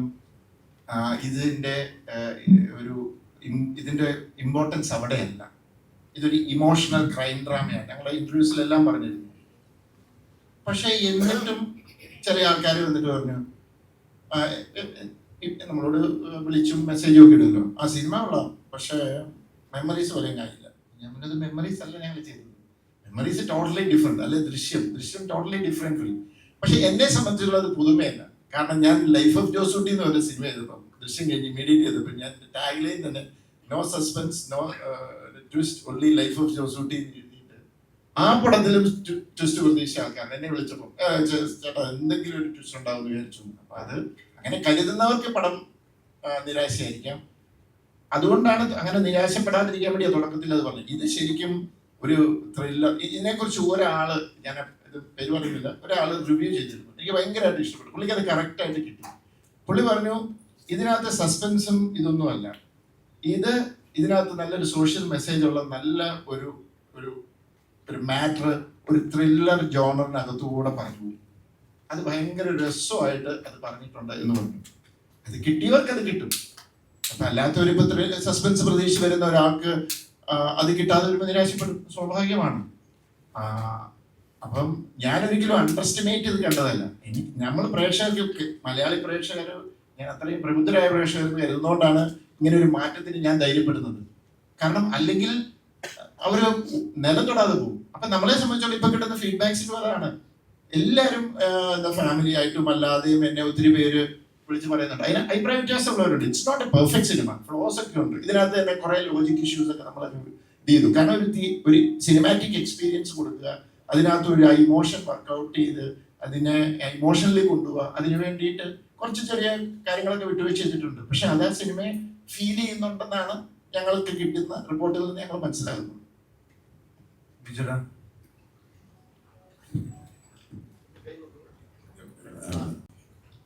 വിജയുടെ ജിത്തിന്റെ എല്ലാ മൂവികളും നോക്കിക്കഴിഞ്ഞാൽ, ഒരുവിധം മൂവികളിലൊക്കെ നോക്കിക്കഴിഞ്ഞാൽ നായകന്മാർക്ക് ഭയങ്കര ബുദ്ധിയായിരിക്കും. അപ്പൊ ഈ വലതുവശത്തെ കള എന്ന് പറയുന്ന ഈ സിനിമയിൽ നായകന് ഈ അതിബുദ്ധി ഉണ്ടോ? ഇതൊരു സിനിമയാണ് ആക്ച്വലി. ഇതിന്റെ കഥ കേൾക്കുമ്പോൾ നമുക്ക് ഇഷ്ടപ്പെടുന്ന അതിൽ എന്തെങ്കിലും ഒരു എലമെന്റ് ഉണ്ടാവും. ഒരു ആ രീതിയിൽ ആൾക്കാർക്ക് കാണാവുന്ന ഒരു സിനിമ, ചെറിയൊരു ത്രില്ലുണ്ട്, ഒരു ക്രൈം ഉണ്ട്, അങ്ങനെ എൻഗേജ് ചെയ്യുന്ന ഒരു സിനിമ. പിന്നെ ചിത്രത്തിന്റെ ഒരു സിനിമ എന്നാൽ നമ്മൾ ആദ്യം പ്രയോറിറ്റി ഇടും. പിന്നെ നമ്മൾ സിനിമ ചെയ്തൊരു 2 ക്യാരക്ടേഴ്സ് ഉണ്ട്, 2 ക്യാരക്ടേഴ്സ് ഈ ക്ലാഷസ്. ഒരു ചിത്ര സിനിമ ചെയ്യാന്ന് മാത്രമേ ഉള്ളൂ. പിന്നെ ഇതിലൊരു നായകന്റെ പറഞ്ഞ മേഖലയെ പറ്റി ഒന്നും നമുക്ക് ആലോചിക്കാൻ സമയമില്ല. അത് എക്സിക്യൂട്ട് ചെയ്യാന്ന് പറഞ്ഞു. ഉത്തരം കറക്റ്റ് അല്ലേ? വിൽച്ചേട്ടനോടാണ് ചോദ്യം. ഇവിടെ ആന്റണി ഒരു ക്രൂക്കഡ് ക്യാരക്ടറാണ്. ഫസ്റ്റ് ഹാഫിലുള്ള ആന്റണി അല്ല സെക്കൻഡ് ഹാഫിലുള്ളത്. അപ്പോൾ ആ ഒരു ക്യാരക്ടർ ഷിഫ്റ്റിനെ എങ്ങനെയാണ് അഡാപ്റ്റ് ചെയ്തത്? ഞാൻ നമ്മളൊരു സ്ക്രീൻ പ്ലേ നമ്മൾ വായിക്കുമ്പോൾ നമുക്ക് മനസ്സിലാവും. ഇത് പക്ക ഒരു ഡയറക്ടോറിയൽ ബ്രില്യൻസ് വേണ്ട മൂവിയാണ് ആക്ച്വലി. കാരണം വളരെ കുറഞ്ഞ സമയത്തിനുള്ളിൽ, ഒരു ടൈം ബാറിനുള്ളിൽ നമുക്ക് വലിയൊരു കാര്യങ്ങൾ എക്സിക്യൂട്ട് ചെയ്ത് തീർക്കണം. അതിന് ഒരുപാട് ടെക്നിക്കൽ സപ്പോർട്ട് വേണം. നമ്മൾ അഭിനയിച്ചുകൊണ്ട് മാത്രമല്ല, എല്ലാം ഒരു ടീം വർക്കാണ്. അപ്പോൾ ആ ടീം വർക്കിൽ നമ്മളൊന്ന് ചെയ്തു. പിന്നെ ഒരു കുറഞ്ഞ സമയത്തിനുള്ളിൽ നടക്കുന്ന, 1 മണിക്കൂറിനുള്ളിൽ 2 മണിക്കൂറിനുള്ളിൽ നടക്കുന്നതാണ് നമ്മുടെ ഇന്റർവെല്ലിന് ശേഷമുള്ള രീതി. അത് എത്രത്തോളം ബ്രില്യൻ്റ് ആക്കാൻ പറ്റുന്ന രീതിയിൽ ഞങ്ങൾ ഡിസ്കഷനും കാര്യങ്ങളും മാക്സിമം ചെയ്യാന്നല്ലാതെ എനിക്ക് കഥയ്ക്കപ്പുറമോ അല്ലാത്ത രീതിയിലും എനിക്കൊന്നും ചെയ്യാൻ സാധിക്കുന്നില്ല. മാക്സിമം രീതി പുലർത്ത് ആ ടെൻഷൻ മാക്സിമം ത്രൂഔട്ട് കൊണ്ടുപോകാൻ നോക്കുക. പിന്നെ നമ്മൾ പല ദിവസങ്ങളിൽ ഷൂട്ട് ചെയ്യുമ്പോൾ ഈ 1 മണിക്കൂറിനുള്ളിൽ ഷൂട്ട് ചെയ്യുന്നത് നമ്മൾ 10-30 ദിവസം എടുത്തിട്ടാണ് ചെയ്യുന്നത്. പല സീൻസും പല ഓർഡറിലാണ്. പിന്നെ ഒരു ഓർഡർ കണ്ടിന്യൂറ്റി പറ്റി അങ്ങനത്തെ മേഖലകളിലൊക്കെ ആയിരിക്കും നമ്മുടെ ഒരു ടെൻഷൻ. നമ്മുടെ ആക്ടിങ് കണ്ടിന്യൂറ്റി എപ്പോഴും ഫോളോ ചെയ്യണം എന്നുള്ള അങ്ങനത്തെ മേഖലകളൊക്കെയാണ്. പിന്നെ വളരെ ഞങ്ങൾ എൻജോയ് ചെയ്ത് ഷൂട്ട് ചെയ്ത സിനിമയാണ്. പിന്നെ ഫുൾ നൈറ്റ് ആയിരുന്നു ഷൂട്ടിങ്. നല്ല സിനിമ ചെയ്തെന്നുള്ളൊരു സന്തോഷമാണ്. ശരിക്കും പറഞ്ഞാൽ ചോദ്യത്തിനകത്ത് ഇതുണ്ട്. ഇത് ഭയങ്കര ടഫായിട്ടുള്ള ഒരു ഇതാണ്. അപ്പം എനിക്ക് തോന്നുന്നത് ബിജുവിനെ പുൾ ഓഫ് ചെയ്യാൻ പറ്റുന്ന, ബിജു അത്രയും സീസൺഡ് ആയിട്ടുള്ള ഒരു ആക്ടർ ആയതുകൊണ്ട്. ഒരു സ്ക്രിപ്റ്റ് വായിക്കുമ്പോൾ എപ്പോഴും ഒരു ആക്ടർ ഓക്കെ അതൊന്ന് രൂപപ്പെട്ട് മനസ്സിലൊരു ഐഡിയ വരും. പക്ഷെ അത് ചിലപ്പോൾ പല ദിവസങ്ങൾ കൊണ്ട് നടക്കുന്ന കഥയായിരിക്കും. ഇതിനകത്ത് പ്രശ്നം എന്താ വെച്ചാൽ 1-2 മണിക്കൂറിന്റെ കണ്ടിന്യൂറ്റി. ഇത് 40 ദിവസം കൊണ്ടാണ് ഷൂട്ട് ചെയ്യുന്നത്, അല്ല 30 ദിവസം കൊണ്ടാണ് ഷൂട്ട് ചെയ്യുന്നത്. അപ്പൊ ആ കണ്ടിന്യൂ അത് ഓർഡറിലും ആയിരിക്കില്ല. അപ്പൊ അങ്ങനെ വരുമ്പോൾ അതൊരു ആക്ടറിന് അത് ഓട്ടോമാറ്റിക്കലി അവര് ആ ക്യാരക്ടറിനെ അത് അവരുടെ കഴിവാണത്. അത് ഇൻബോൺ കഴിവാണ്. അതുകൊണ്ടാണ് ഈസ് ആൻ ആക്ടർ. മനസ്സിലായി? അത് ഓട്ടോമാറ്റിക്കലി വരും. അത് എക്സ്പ്ലെയിൻ ചെയ്യാൻ ചോദിച്ചു കഴിഞ്ഞാൽ ഇറ്റ്സ് വെരി ഡിഫിക്കൽട്ട്. അത് ഇൻബോൺ ആയിട്ട് ഉള്ളതാണ്. കാര്യങ്ങൾ ഈ സിനിമയിൽ അധികം ഉണ്ടെന്ന്. അപ്പൊ ഇന്നത്തെ കാലത്ത് ശരിക്കും പറഞ്ഞാൽ പ്രേക്ഷകര് സിനിമയേക്കാൾ ബുദ്ധിമാന്മാരാണ്. അങ്ങനെയുള്ള ഒരു കാലത്ത് ഇത്രയും നിസ്സാരമായിട്ടുള്ള ട്വിസ്റ്റും ഫ്ലൂവും വെച്ച് സിനിമ ചെയ്തത് സാറിനൊരു റിസ്ക് ആയിട്ട് തോന്നിയിട്ടുണ്ടോ? അല്ല, ആ റിസ്ക് എടുക്കുക എന്നുള്ളതല്ലേ ഒരു ഫിലിം മേക്കറിന്റെ. ഞാൻ ഇതിനെ പേടിച്ചോളണം. ശരിക്കും അതൊരു റിസ്ക് അല്ലായിരുന്നു ഈ ഒരു? അതെ, തീർച്ചയായിട്ടും. പക്ഷെ എന്നെ സംബന്ധിച്ചിടത്തോളം എനിക്കൊരു റിസ്ക്കും ഒരു അതിനേക്കാൾ ഭയങ്കര ഇൻട്രസ്റ്റിംഗ് ആയിട്ട് തോന്നിയെന്ന് വെച്ച് കഴിഞ്ഞാൽ ഒരു ത്രില്ലർ. ഒന്നാമത് എന്നറിയോ, ഞാനായിട്ടെന്നല്ല, എൻ്റെ സിനിമകളിൽ കുറച്ച് ഞാൻ പണി മേടിച്ചതാണ്. എൻ്റെ സിനിമകളിൽ കുറേ ത്രില്ലർ സിനിമകളിലെല്ലാം ഭയങ്കര ട്വിസ്റ്റും ഇതുണ്ടായിരുന്നു. അപ്പോൾ സ്വാഭാവികമായിട്ടും ത്രില്ലർ സിനിമ എന്ന് പറഞ്ഞാൽ ട്വിസ്റ്റ് വേണം എന്നൊരു തോന്നല് കുറച്ച് ഓഡിയൻസിനുണ്ട്. എല്ലാവർക്കും എന്നല്ല, കുറച്ച് ഓഡിയൻസിനുണ്ട്. അപ്പൊ അവരെ സംബന്ധിച്ചിടത്തോളം ഒരു ത്രില്ലർ മൂഡ് വന്ന അപ്പൊ ട്വിസ്റ്റ് ഉറപ്പ് എന്ന് വരും. എനിക്കത് ബ്രേക്ക് ചെയ്യണം. അതിന് പറ്റിയ ഒരു സബ്ജക്റ്റ് ആയിട്ട് എനിക്ക് തോന്നി. ത്രില്ലർ മൂഡുണ്ട്, ട്വിസ്റ്റും സസ്പെൻസും ക്യൂരിയോസിറ്റി ഫാക്ടേഴ്സ് ഉണ്ടോ എന്ന് ചോദിച്ചാൽ ഉണ്ട്. പക്ഷെ അതിനല്ല ഇമ്പോർട്ടൻസ്. ഈ സിനിമയുടെ ഇമ്പോർട്ടൻസ് ഇതിന്റെ ഇമോഷണൽ സൈഡാണ്. ഇതിനകത്ത് 2 ക്യാരക്ടേഴ്സ് ഉണ്ട്. ആ 2 ക്യാരക്ടേഴ്സിന്റെ അവരെ സറൗണ്ട് ചെയ്യുന്ന അവരുടെ ക്യാരക്ടേഴ്സിന്റെ ഇമോഷൻസ് ഉണ്ട്. ഇതിനകത്ത് ഇപ്പം ഞാൻ വളരെ സിമ്പിൾ ആയിട്ട് പറഞ്ഞ ASI വിദ്യ എന്ന് പറയുന്ന ലിയോണയുടെ ക്യാരക്ടർ ഏറ്റവും സട്ടിൽ ഇമോഷൻസ് വർക്ക് ചെയ്യേണ്ടതാണ്. പുള്ളിക്കാരത്തിയെ സംബന്ധിച്ചിടത്തോളം ഒരു പോലീസുകാരിയായിട്ട് അവിടെ നിൽക്കുമ്പോഴും ഒരു ഹൈറാർക്കിയുടെ ഭാഗമായിട്ട് പലതും ചെയ്യേണ്ടി വരുന്നു. പക്ഷെ പുള്ളിക്കാരത്തിക്ക് പലതിലും അഭിപ്രായവ്യത്യാസമുണ്ട്. പക്ഷെ കൈൻഡ് ഓഫ് ഇമോഷൻ അത് ചില സട്ടിൽ റിയാക്ഷനിലൂടെ മാത്രമേ കമ്മ്യൂണിക്കേറ്റ് ചെയ്തിട്ടുള്ളൂ. കാരണം she can't talk about it. ഒരു ഹൈറാർക്കിയുടെ ഇതിലാണ്. ബാക്കിയുള്ള അവർക്കെല്ലാം സംസാരിക്കാം, അവർക്ക് ഇത് ചെയ്യാം, അവർ കുറച്ചുകൂടെ ഫ്രീഡം ഉണ്ട്. അപ്പൊ ഇത് മെയിൻ 2 ക്യാരക്ടർ അവരുടെ സറൗണ്ടിങ് ക്യാരക്ടർ, ഇർഷാദിന്റെ ക്യാരക്ടർ, ഇർഷാദിന് ചില അഭിപ്രായ വ്യത്യാസങ്ങളുണ്ട്, കുറച്ചുകൂടെ പ്രകടമാക്കുന്നുണ്ട്. അപ്പം ഇറ്റ്സ് ഫുൾ ഇവരുടെ ഇമോഷൻസ് ആണ് ഈ സിനിമയുടെ മേജർ. ഇത് നമ്മൾ അതിനെ അങ്ങനെയാണ് കണ്ടിരിക്കുന്നത്. പക്ഷെ ഇതൊരു ത്രില്ലർ അല്ലെങ്കിൽ അതിന്റെ ഒരു മൂഡിലാണ് പോകുന്നത്. ഒരു ക്രൈം ഉണ്ട്, ഒരു ഇൻവെസ്റ്റിഗേഷൻ ഉണ്ട്. ഇൻവെസ്റ്റിഗേഷനൊക്കെ ആ ഒരു പ്രാധാന്യം ഞങ്ങൾ കൊടുത്തിട്ടുള്ളൂ. അതിന് മുകളിലാണ് ഇമോഷൻ. ആ ഇമോഷൻ ആയിരിക്കാം ഇപ്പം എനിക്ക് കിട്ടുന്ന ഓഡിയൻസ് ഫീഡ്ബാക്സിൽ സാധാരണ ഓഡിയൻസ് പറയുന്നത് ഭയങ്കരമായിട്ട് എന്ത് ചെയ്യുന്നു, ഞങ്ങൾക്ക് ഭയങ്കര. അതിന് വേറൊരു ഫാക്ടർ ഉണ്ട്. ഇറങ്ങിക്കഴിയുമ്പോൾ ഒരു ഹെവിനെസ് ആണ് ചില കാര്യങ്ങൾ ആലോചിക്കുമ്പോൾ എന്നൊക്കെ പറയുന്ന ഒരു ഇത് വരുന്നത്. അതുകൊണ്ടാണ് അവരെ എവിടേക്കോ അത് ടച്ച് ചെയ്യുന്നുണ്ട്. അതായിരുന്നു നമ്മുടെ ഉദ്ദേശം. ശരിക്കും വ്യത്യസ്തമായിട്ട് എപ്പോഴും ചെയ്യുന്നതിൽ നിന്ന് വ്യത്യസ്തമായിട്ട് ഈ സിനിമ പിടിച്ചാണോ? എക്സാക്ട്ലി. കാരണം ഡിനു, അതിന്റെ ക്രെഡിറ്റ് ഞാൻ ഡിനുവിനാണ് കൊടുക്കുന്നത്. എൻ്റെ ഡിനു തോമസ് എന്ന് പറഞ്ഞ റൈറ്റർ ഈ സ്ക്രിപ്റ്റുമായിട്ട് വന്ന് എൻ്റെ അടുത്ത് നിന്ന് വായിച്ചപ്പോൾ എനിക്ക് കഥ നരേഷനായിരുന്നു. കഥ പറഞ്ഞ് തുടങ്ങിയപ്പോൾ ഞാനത് ഒരു യൂഷ്വൽ ത്രില്ലർ സിനിമയുടെ പോട്ടിലെ ആണോ എന്ന് വിട്ടു. പക്ഷെ അവിടുന്ന് സിനിമ അങ്ങ് മാറി. ഈ ഇന്റർവെല്ലിൽ ഒരു സംഭവം നടക്കുമ്പോൾ ഞാൻ പിന്നെ എങ്ങനെ എനിക്കത് ഭയങ്കര പുതുമ തോന്നി. അവിടെ നിന്നുള്ള ഒരു ട്രാവൽ, അതാണ് ഈ സിനിമയെ ഞാൻ ചെയ്യാൻ മെയിൻ കാരണം. കാരണം ഇനിയും ചിലപ്പോൾ ഞാൻ ഈ ത്രില്ലറും ഇങ്ങനത്തെ മോഡലുള്ള സിനിമകൾ എനിക്ക് ചെയ്യേണ്ടി വരും. എല്ലാത്തിലും എനിക്ക് ട്വിസ്റ്റ് ഇടാൻ പറ്റത്തില്ല. ഞാനത് ആഗ്രഹിക്കുന്നില്ല. ഒരു ഡിഫറെന്റ് ഫിലിംസ് ചെയ്യണം എന്നുള്ള ആഗ്രഹം ഒരു ഫിലിം മേക്കർക്കുണ്ട്. അതിന്റെ ഭാഗമായിട്ട് തന്നെ ചെയ്തതാണ്. സാറേ, ഇവിടെ ഈ ഇതിന്റെ ടൈറ്റിൽ എന്ന് പറയുമ്പോൾ വലതുവശത്തെ കഥ എന്ന് പറയുന്ന ഒരു ബൈബിളിലൊരു പരാമർശമായിട്ട് അങ്ങനെ ഒരു ബന്ധമുണ്ട്. അപ്പൊ അതെന്തുകൊണ്ടാണ് അങ്ങനെ ആ ഒരു പേര് തിരഞ്ഞെടുക്കാനുള്ള ഒരു കാരണം? കാരണം ഇപ്പം പലതിലും ബൈബിളിലും അതുപോലെ മതപരമായ പേരുകളും ഒക്കെ ഉപയോഗിക്കാറുണ്ട്. അത് എന്താണ് ആ ഒരു പേരിന്റെ ഒരു അർത്ഥം? എന്താ പേര് ഞാനിട്ടതല്ല, പേര് വരുമ്പോഴേ ഉണ്ട്. അത് ഈ പേരും ഇതിനകത്ത് ഒരു ക്യാരക്ടറിന്റെ ഇതും തമ്മിൽ ഭയങ്കരമായിട്ടും കണക്ട് ചെയ്തിട്ടുണ്ട്. പക്ഷെ ഒരു ചെറിയ പ്രശ്നം വെച്ചാൽ ഇത് പലർക്കും അറിയില്ല. വലതുവശത്തെ കള്ളൻ എന്താന്നുള്ളത് പലർക്കും അറിയില്ല. എന്നെ കുറെ പേര് ഫോൺ വിളിച്ചു, സാറേ പടത്തെ കുറിച്ചൊക്കെ പറഞ്ഞിട്ട് ഇതാണ്. പക്ഷെ ഈ വലതുവശത്തെ കള്ളൻ ഉദ്ദേശിച്ച് കള്ളൻ ഏതാണ്, കള്ളൻ ആരാണ് എന്ന് ചോദിച്ചു. അപ്പം അവർക്കത് മനസ്സിലാവും. അപ്പൊ ഞാനത് എക്സ്പ്ലെയിൻ ചെയ്യേണ്ടി വന്നു. അത് ഞാൻ ഓർത്തത് പലർക്കും അറിയാമായിരുന്നു. പക്ഷെ രസത്തിന് ഇന്നലെ ഭയങ്കര രസം. ഒരു ക്രിസ്ത്യാനി എന്നെ വിളിച്ചിട്ട് പുള്ളിക്ക് പോലും മനസ്സിലായില്ല എന്ന് പറഞ്ഞു. ഞാൻ ഒരു ബൈബിള് കാണാറില്ലല്ലേ എന്ന് ചോദിച്ചു. ശരിക്കും വലതുവശത്തെ കള്ളൻ എന്ന് പറയുന്നത് നമ്മുടെ ബൈബിളിനകത്ത് ഇതനുസരിച്ചിട്ട് ജീസസ് ക്രൈസ്റ്റ് മരിക്കുമ്പോൾ ഇടത്തും വലത്തും 2 കള്ളന്മാരുണ്ടായിരുന്നു. അതിനകത്ത് വലതുവശത്തെ കള്ളൻ ജീസസിനോട് പറയുന്നു, അയാളുടെ തെറ്റുകൾ ഏറ്റുപറഞ്ഞ് മനസ്തവിച്ച് ഞങ്ങളൊക്കെ ശിക്ഷിക്കപ്പെടുന്നതാണ്, പക്ഷെ നീ അങ്ങനെയല്ല, നീ ഒരു തെറ്റും ചെയ്യാത്തതാണ് അങ്ങനെയെന്ന് പറഞ്ഞിട്ട് ജീസസ് പറയുന്നുണ്ട്, നീ നിന്റെ കൂടെ സ്വർഗ്ഗരാജ്യത്തിൽ ഉണ്ടാവും എന്ന് പറയുന്നുണ്ട്. അതായത് അയാൾ മനസ്തവിച്ചു എന്ന് പറയുന്ന ആ കള്ളന് മാനസാന്തരം വന്നു എന്നുള്ളതാണ്. അതാണ് കോൺസെപ്റ്റ്.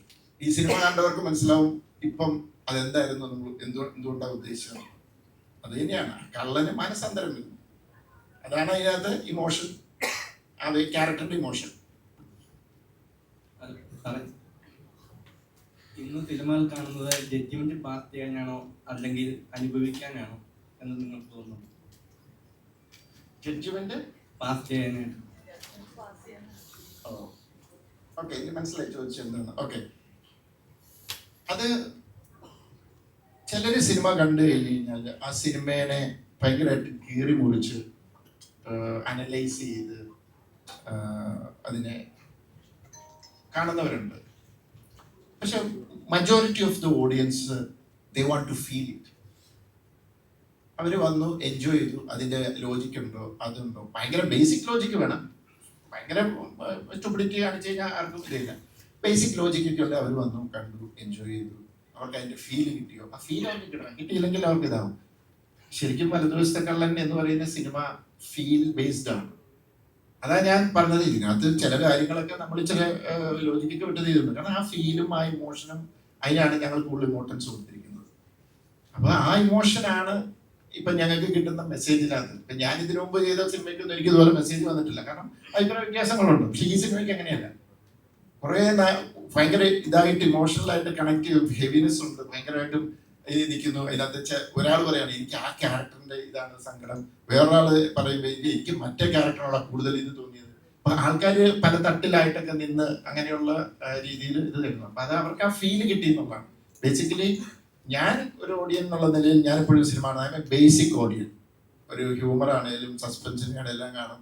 എന്നെ അത് എൻജോയ് ചെയ്യിച്ചു. Okay fine, that's it. അതിനകത്ത് ലോജിക് പ്രോബ്ലം ഉണ്ടോ, അതൊന്നും എൻ്റെ പ്രശ്നമല്ല. പക്ഷെ ഇന്നത്തെ ഓഡിയൻസ് എങ്ങനെയാണെന്ന് വെച്ചിട്ടുണ്ടെങ്കിൽ 2 ടൈപ്പിലുള്ള ഓഡിയൻസ് ഉണ്ട്. ഭയങ്കരമായിട്ടും അനലൈസ് ചെയ്ത് അങ്ങനെ ചെയ്യുന്നവരുണ്ട്, അല്ലാത്തവരുണ്ട്. ഓരോരുത്തരുടെ കാഴ്ചപ്പാട്. ഈ ചോദിച്ച ചോദ്യത്തിൽ എനിക്ക് തോന്നിയ ഒരു പോയിന്റ്, സിനിമ ഒരു എന്റർടൈൻമെന്റ് മീഡിയമാണ്. ഈ റിവ്യൂസും അങ്ങനെ ജഡ്ജ്മെന്റലായിട്ടുള്ള ഒരു ആറ്റിറ്റ്യൂഡ്, അതൊരു സെപ്പറേറ്റ് കൈൻഡ് ഓഫ് എന്റർടൈൻമെന്റ് തന്നെയാണ്. അത് ആക്ച്വലി സിനിമയായിട്ടൊരു ബന്ധമില്ല. വെറുതെ ചർച്ചകൾക്ക് വേണ്ടി ഇരിക്കുന്നവരില്ലേ, ഡിസ്കഷൻസ്, പാനൽ ഡിസ്കഷൻസ് അല്ലെങ്കിൽ ഇഷ്ടമാണ്. അപ്പൊ അവരാ ചർച്ചകൾ കാണാനായിട്ട് റിവ്യൂസ് കാണാൻ ഇഷ്ടപ്പെടുന്നവരുണ്ട്. അവരൊരു പക്ഷെ മൂവി ബഫ്സ് ആവണമെന്ന് പോലും ഇല്ല. അവർക്ക് ചിലപ്പോൾ ഈ എന്താ പറയുക, സിനിമകൾ റിവ്യൂ ചെയ്യുന്ന ആ ഒരു പാറ്റേൺ കാണാനാണ് അവർക്ക് ഇഷ്ടം. അവരൊരു പക്ഷെ ഒരുപാട് സിനിമകൾ കാണുന്ന ആൾക്കാരായിരിക്കില്ല. അപ്പൊ നമ്മൾ അത് ക്ലിയർ ആയിട്ട് നമ്മൾ ഏത് കൂട്ടത്തിലാണ് പെടുന്നതെന്ന് നമുക്കൊരു ക്ലാരിറ്റി വേണം. ഞാൻ സിനിമ ഇഷ്ടപ്പെടുന്ന ഒരാളാണെങ്കിൽ എൻ്റെ രസത്തിന് ഞാൻ പോയി സിനിമ എക്സ്പെരിമെന്റ് ചെയ്യണം, ഒരു അഡ്വഞ്ചർ ആയിട്ട് കാണണം. എല്ലാവരും അവിടെ പോകുന്ന സേഫാണ്, ഇത് 100% നിങ്ങൾക്ക് തൃപ്തി തരും എന്ന് പറഞ്ഞിട്ട് മാത്രം പോയി സിനിമ കാണേണ്ട കാര്യമില്ല. Each cinema is an adventure. നിങ്ങളുടെ ലൈഫിലൊരു 2.5-3 hours ഒരു അഡ്വഞ്ചറിലേക്ക് പോവുകയാണ്. ഒരു സ്റ്റോറി ടെല്ലിങ്ങിലൂടെ നിങ്ങൾ വേറൊരു ലോകത്തിലേക്ക്, ആ കഥ ക്രിയേറ്റ് ചെയ്തവരുടെ ലോകത്തിലോട്ട് നമ്മൾ സഞ്ചരിക്കാൻ പോവാണ്. അതിന് നമ്മൾ എടുക്കുന്ന റിസ്ക് ആക്ച്വലി നോക്കിയാൽ വളരെ ചെറുതല്ലേ, ഒരു ടിക്കറ്റ് വാങ്ങിക്കുന്നതിൻ്റെ റിസ്ക് അല്ലേ ഉള്ളൂ. അപ്പോൾ ഐ തിങ്ക് സിനിമയോടുള്ള ആ ഒരു അഡ്വഞ്ചറസ് സ്പിരിറ്റ് നമുക്ക് ഭയങ്കരമായിട്ട് കുറഞ്ഞിട്ടുണ്ട്. എല്ലാവരും റിവ്യൂസ് പറഞ്ഞ് എല്ലാവരും നല്ലത് പറഞ്ഞതിന് ശേഷം ഞാൻ പോയി കാണാം, പിന്നെ എന്താ അതിലുള്ള thrill? Just go experiment with movies, have fun with it എന്നാണ് എനിക്ക് തോന്നുന്നത്. We are taking it too seriously.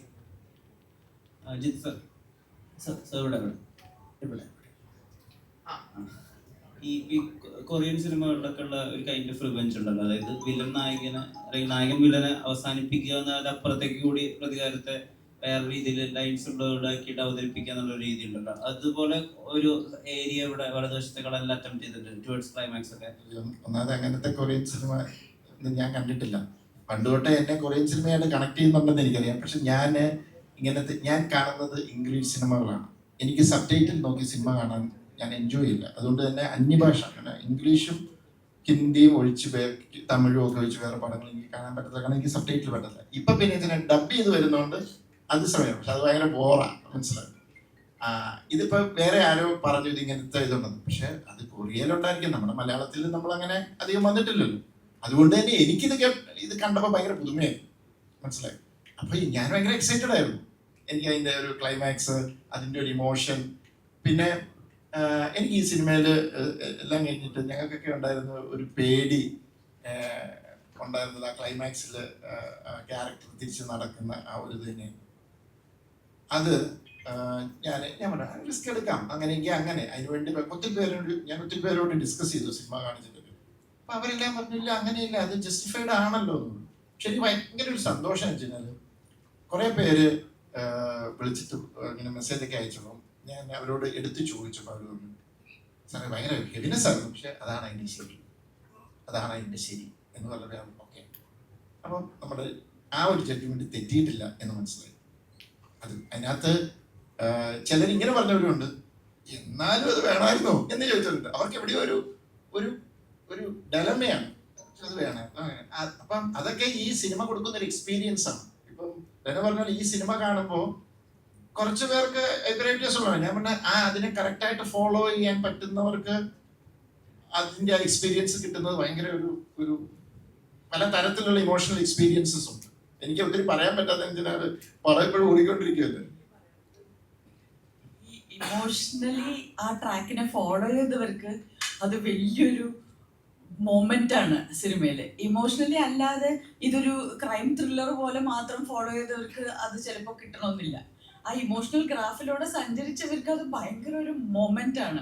ഞാനത് പറയാൻ കാരണം, ഞാൻ സിനിമ കണ്ടത് എൻ്റെ ഹസ്ബൻഡിൻ്റെ കൂടെയാണ്. ട്രിവാൻഡ്രത്ത് ഞങ്ങൾ തിയേറ്ററിൽ പോയി കണ്ടു. അപ്പം അദ്ദേഹത്തിന് ഒട്ടും കഥ അറിയില്ല, അറിയാൻ വേണ്ട എന്ന് പറയുന്ന വളരെയധികം സിനിമയെ സ്നേഹിക്കുന്ന ഒരാളാണ്. ആള് സിനിമ മുഴുവൻ കണ്ടു കഴിഞ്ഞിട്ട് ആ ക്ലൈമാക്സ് പോർഷനിൽ ശരിക്കും ചോക്ടപ്പായി എന്ന് പറഞ്ഞു. എന്ന് വെച്ചാൽ it's so deep, there are so many layers to that എന്ന് പറഞ്ഞിട്ട്. അപ്പൊ എനിക്ക് മനസ്സിലായി കഥ അറിയാത്ത ഒരാളുടെ ഫീഡ്ബാക്ക് എനിക്ക് വളരെ സത്യസന്ധമായിട്ട് കിട്ടിയപ്പോൾ ഞാനും വിചാരിച്ചു ഓക്കെ അങ്ങനെ ഫോളോ ചെയ്യുന്നുണ്ട്, ഇമോഷണലി ആ ട്രാക്കിനെ ഫോളോ ചെയ്ത്.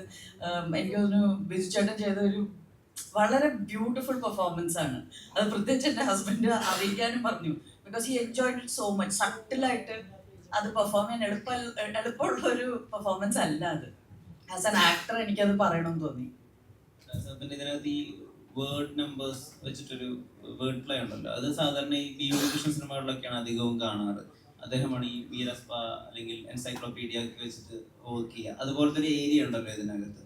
സോ അത് ഓഡിയൻസിനെ എങ്ങനെ കണക്ട് ആവും? അത് കുറച്ചധികം ചിന്തിക്കേണ്ട ഒരു ഓഡിയൻസിന് ആ ഏരിയയിൽ എന്തെങ്കിലും ഡൗട്ട്ഫുൾ ആയിട്ട് ഒരു ഏരിയ ആണ്.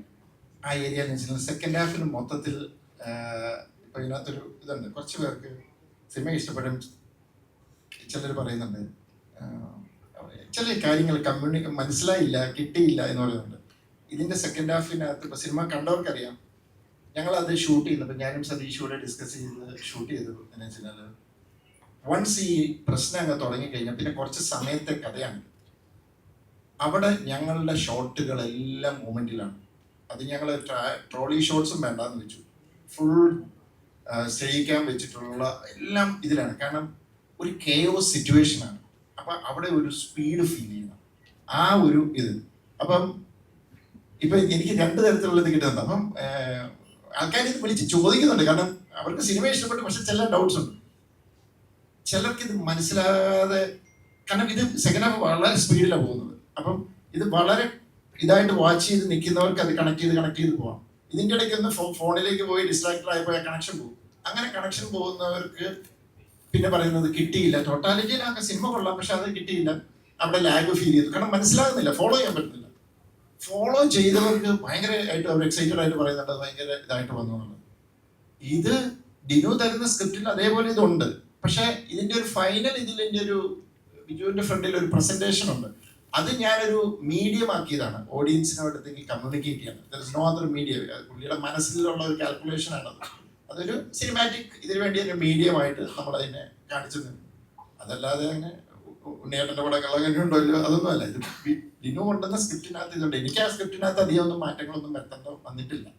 പിന്നെ ഈ സെക്കൻഡ് ഹാഫ് ഞങ്ങൾ ഒരു പ്രത്യേക രീതിയിലാണ് അതിൻ്റെ ഒരു, അതുകൊണ്ട് ഇച്ചിരി സ്പീഡിലാണത്. പക്ഷെ ആ സ്പീഡ് നമുക്ക് കുറയ്ക്കാൻ പറ്റത്തില്ല. ആ കെയോസ് ഫീൽ ചെയ്യണം. അതുകൊണ്ടാണ് ആ ടെൻഷനും ഇതും വരുന്നത്. അതുകൊണ്ട് ഇനി സിനിമ കാണാത്തവർ കാണുന്നുണ്ടെങ്കിൽ ആ സെക്കൻഡ് ഹാഫ് ഒക്കെ കുറച്ചൊന്ന് ഡിസ്ട്രാക്റ്റഡ് ആകാതെ ഒന്ന് ഫോളോ ചെയ്താൽ കുറച്ചുകൂടെ നിങ്ങൾക്ക് ആ എൻജോയ്മെന്റ് കിട്ടും. വാർഷിക പദ്ധതി പോലെ വർഷത്തിൽ ഒരു പോലീസ് വേഷമെങ്കിലും വരുന്നുണ്ടല്ലോ, അതിൽ വ്യത്യസ്തത കണ്ടെത്തുക വളരെ പ്രയാസമാണ്. ഇപ്പം ഇതിനകത്ത് അയാൾക്ക് പണത്തിനോടുള്ള കൊതി, തലവൻ്റെ സിസ്റ്റത്തിനകത്ത് തന്നെ നിൽക്കാനുള്ള ഒരു ശ്രമം, അങ്ങനെ ഓരോന്നിലും എന്തെങ്കിലും വ്യത്യസ്തമായിട്ട് കണ്ടുപിടിക്കണമല്ലോ. ഇത് എത്രമാത്രം ശ്രമകരമാണ് ഒരു പുതിയ പോലീസുകാരന്റെ മനസ്സിൽ രൂപപ്പെടുത്തിയത്? നല്ല ശ്രമകരമാണ് ആക്ച്വലി. ഒരുപാട് ഒരു പോലീസ് ക്യാരക്ടേഴ്സ് ഒരുപാട് വരുന്നുണ്ട്. നമുക്ക് കുറച്ച് മടുപ്പുണ്ട് തന്നെ പറയാം. ഇത് ബെറ്ററായിട്ട് സെലക്ട് ചെയ്യാൻ പറ്റും. സിനിമ കഴിയുമ്പോൾ നമ്മളൊരു പെർഫോമൻസ്, ആക്ടർ എന്ന രീതിയിൽ ഒരു ബെറ്റർമെന്റ് ഉണ്ടാകാൻ വേണ്ടി ഒരു ക്യാരക്ടർ പെർഫോം ചെയ്യാൻ സ്കോപ്പ് ഉണ്ടോന്നു. ഈ സിനിമ അത്തരത്തിൽ എനിക്കൊരു സേഫ് ഏരിയ ആയിരുന്നു. ഡയറക്ഷനിൽ എനിക്ക് പെർഫോം ചെയ്യാൻ നല്ല സ്കോപ്പുള്ള ഒരു ക്യാരക്ടറായിട്ട് എനിക്ക് ഫീൽ ചെയ്യും. സേഫ് ആയിട്ടുള്ള ഒരു സബ്ജക്റ്റാണ്. അപ്പം ജോജു മറ്റ് ആർട്ടിസ്റ്റുകളും എല്ലാം ഉണ്ട്. ആ രീതി വേറൊരു നെഗറ്റീവ് ഷെയ്ഡ് ഉണ്ട് ഇത് ഈ ക്യാരക്ടറിന്. ഒരുപാട് ഇമോഷണൽ, ഒരുപാട് തലങ്ങളിൽ കൂടെ നമുക്ക് ആക്ടർ എന്തെങ്കിലും പരീക്ഷണം നടത്താനുള്ള ഏരിയകളിൽ നിന്ന് എനിക്ക് വിറ്റമിൻ സ്കോപ്പ് ഉണ്ട്. ആ രീതിയിലാണ് സെലക്ട് ചെയ്യുന്നത്. വനിതാ പോലീസും കൂടി ഒഴിച്ച് ചെയ്യാൻ. ഈ നെഗറ്റീവ് ഷെയ്ഡ്സ് എൻജോയ് ചെയ്യുന്നുണ്ടോ? അതിനെക്കുറിച്ചൊരു സ്വാതന്ത്ര്യം കിട്ടുന്ന പോലെ തോന്നുന്നുണ്ടോ? എനിക്കിഷ്ടമാണ്, വളരെ ഇഷ്ടമാണ്. അത് പെർഫോം ചെയ്യാൻ സ്കോപ്പ് കൂടുതൽ അവിടെ മറ്റേ നമുക്ക് കുറച്ച് റെസ്ട്രിക്ഷൻ ഉണ്ടാവും. ഒരു ഹീറോ എന്നൊക്കെ പറയുമ്പോൾ കുറച്ച് എവിടെയെങ്കിലും നമ്മളെ കിട്ടിയിടേണ്ടി വരും. ചുറ്റുപാടുകളില്ലാതെ നമുക്ക് കൊണ്ടുപോകുന്നു, അടിയിൽ രക്ഷപ്പെട്ടു പോകുന്നു. നെഗറ്റീവ് ഷെയ്ഡ്സ് തന്നെ. സെറ്റിലിറ്റി ഉണ്ടല്ലോ ഇതിനകത്ത്. അയാൾക്ക് ഒരു പ്രത്യേക തരത്തിലുള്ള ഒരു ആർത്തി കാണിക്കുന്ന സെറ്റിലിറ്റി ഉള്ള ഒരുപാട് പോർഷൻസ് ഉണ്ട് ഫ്ലാഷ് ബാക്കിലും ഇൻട്രൊഡക്ഷൻ സീൻ തന്നെ അങ്ങനെയാണ്. അപ്പം അവിടെ എന്തായിരുന്നു കമ്മ്യൂണിക്കേഷൻ? ഇയാളെ എങ്ങനെ ഇയാൾക്ക് ഒരു കാര്യത്തിനുള്ള ഒരു കൊതി എങ്ങനെ കാണിക്കണം, അതെങ്ങനെ കമ്മ്യൂണിക്കേറ്റ് ആവണമെന്നായിരുന്നു ഒരു ഡിസ്കഷൻ. അപ്പോൾ ഡിനു എഴുതിയിട്ടുള്ള പോലെ തന്നെ ജിത്തുമായിട്ട് നമ്മളോരോ സീനും നമ്മൾ സംസാരിക്കുമല്ലോ. നമ്മളിപ്പോൾ ഈ ആദ്യം ഈ സീൻ എടുക്കുമ്പോൾ തന്നെ എനിക്കൊന്ന് സ്റ്റോറിൽ എടുത്തത് ആ സീൻസ് തന്നെയായിരുന്നു. എടുത്തപ്പോൾ നമ്മളതിൽ എവിടെയൊക്കെയോ എവിഡൻ്റ് ആയിട്ട് തോന്നും ഇയാൾക്കൊരു ഷെയ്ഡ് ഉണ്ടെന്ന് തോന്നും. അപ്പം അങ്ങനെ പോകണോ ജിത്തു, അപ്പോൾ നമ്മളത് ഒളിച്ചു വെച്ചിട്ട് പിന്നെ റിവീലായാൽ മതി. ജിത്തുവിന് കിട്ടിപ്പോയിക്കോട്ടെ. നമ്മൾ തുടക്കത്തിൽ എങ്ങനെ തന്നെയാണ് ആന്റണി എസ്റ്റാബ്ലിഷ് ചെയ്യുന്നത്, കൊണ്ടുപോകുന്ന ആ ഒരു ചെറിയൊരു കറപ്ഷൻ്റെ ഏരിയ ഒക്കെ ഉണ്ട്. ആ രീതിയിലാണെന്നൊക്കെ ഓരോ സീനിന് മുമ്പ് കാര്യം ഇത് കുറച്ച് റിസ്ക് ഉണ്ടായിരുന്നു ഷൂട്ട് ചെയ്യാനായിട്ട്. കാരണം ഈ ചെറിയ ടൈം ബാറിനുള്ളിൽ നടക്കുന്ന സ്റ്റോറി ആയതുകൊണ്ട് പാളിപ്പോകാൻ വളരെ ചാൻസുകൾ. കാരണം പല ദിവസങ്ങളിലും പല സമയത്തും ഷൂട്ട് ചെയ്യുന്നുണ്ട്. ഈ കണ്ടിന്യൂറ്റി നമുക്ക് വലിയ ബുദ്ധിമുട്ടാണ് അത് മെയിൻറ്റെയിൻ ചെയ്യാനായിട്ട്. നമ്മൾ വന്നൊരു സ്പീഡും ഒക്കെ മാനേജ് ചെയ്യാൻ ഭയങ്കര ബുദ്ധിമുട്ട്. അപ്പോൾ നമ്മുടെ ഏരിയ ഇപ്പോൾ ഓരോ സീനിന് മുമ്പ് ഡിസ്കസ് ചെയ്യും നമ്മളിത് എങ്ങനെ ആയിരിക്കണം, ഇവിടെ കുറച്ചും കൂടെ ഓപ്പൺ ആയിട്ട് ചെയ്യണം, അത് കുറച്ചും കൂടെ സെറ്റിൽ ആയിട്ട് ചെയ്യണം. ഇല്ല ടീം വർക്ക് ഡിസ്കഷനിൽ പോകുന്നതാണ് ഇത്തരം സബ്ജക്ട്സ് അങ്ങനെ ഹാൻഡിൽ ചെയ്യാൻ പറ്റും. ജഡ്ജ്മെന്റിൽ കറക്റ്റ് എന്താണെന്ന് ആ രീതിയിൽ പോകുന്നു. പിന്നെ ടോട്ടലി കാണുമ്പോൾ അത് ഓക്കെ ആയിരിക്കുന്ന നമ്മുടെ ഒരു തീരുമാനമാണ്. വർക്കൗട്ട് ആവുമെന്ന് നമ്മൾ വിചാരിക്കുന്നു. വർക്കൗട്ടായ സന്തോഷം. വലിയ കാര്യം പറയുന്നത് ഓരോ ഷോട്ട് കഴിഞ്ഞിട്ട് ഒരു ഷോട്ടൊക്കെ കഴിഞ്ഞിട്ട് ഞങ്ങൾ ഒരുമിച്ചിരിക്കുന്ന സമയങ്ങളിൽ വിയറിന്റെ ആകെയുള്ള ആശങ്ക എന്ന് പറയുന്നത് അതിന്റെ കണ്ടിന്യൂറ്റി അത് ഓക്കെ അല്ലടാ, ഈ ഷോട്ടും നമ്മളാ മറ്റേ ഷോട്ടും നേരത്തെ എടുത്തതായിട്ട് മാച്ച് ആവില്ല, കുഴപ്പമില്ലല്ലോ എന്നുള്ള ഭയങ്കരമായ ആശങ്കകൾ എപ്പോഴും ഷെയർ ചെയ്യുന്ന ഒരു സംഭവം ഉണ്ടായിട്ടുണ്ട്. പിന്നെ പോലീസ് ചെയ്യാനുള്ള എടുക്കുന്നതറിയില്ലേ, അച്ഛൻ പോലീസായിരുന്നു. ഇങ്ങനത്തെ ഒരു സബ്ജക്റ്റിനെ നമുക്ക് കാണുമ്പോൾ പെട്ടെന്ന് മാറ്റം തോന്നി. ഒരു പേപ്പർ വെയിറ്റ് ആണെങ്കിൽ പോലും നമ്മൾ പിറ്റേ ദിവസം വേറെ അത് മാറിയിരുന്നാൽ പോലും നിങ്ങൾ കാണുന്ന ഈ 1 മണിക്കൂർ സ്പാനിന്റെ ഉള്ളിൽ കാണുമ്പോൾ ഭയങ്കര കണ്ടിന്യൂറ്റി ചിലപ്പോൾ ഫീൽ ചെയ്യണം. അപ്പൊ അങ്ങനത്തെ ടെൻഷൻസ് നമ്മുടെ ആക്ടിങ്ങിലൊക്കെ ഭയങ്കരമായിട്ട് ശ്രദ്ധിക്കായിരുന്നു. എല്ലാവരുടെയും കാര്യം എല്ലാവരും ശ്രദ്ധിക്കുക മാക്സിമം.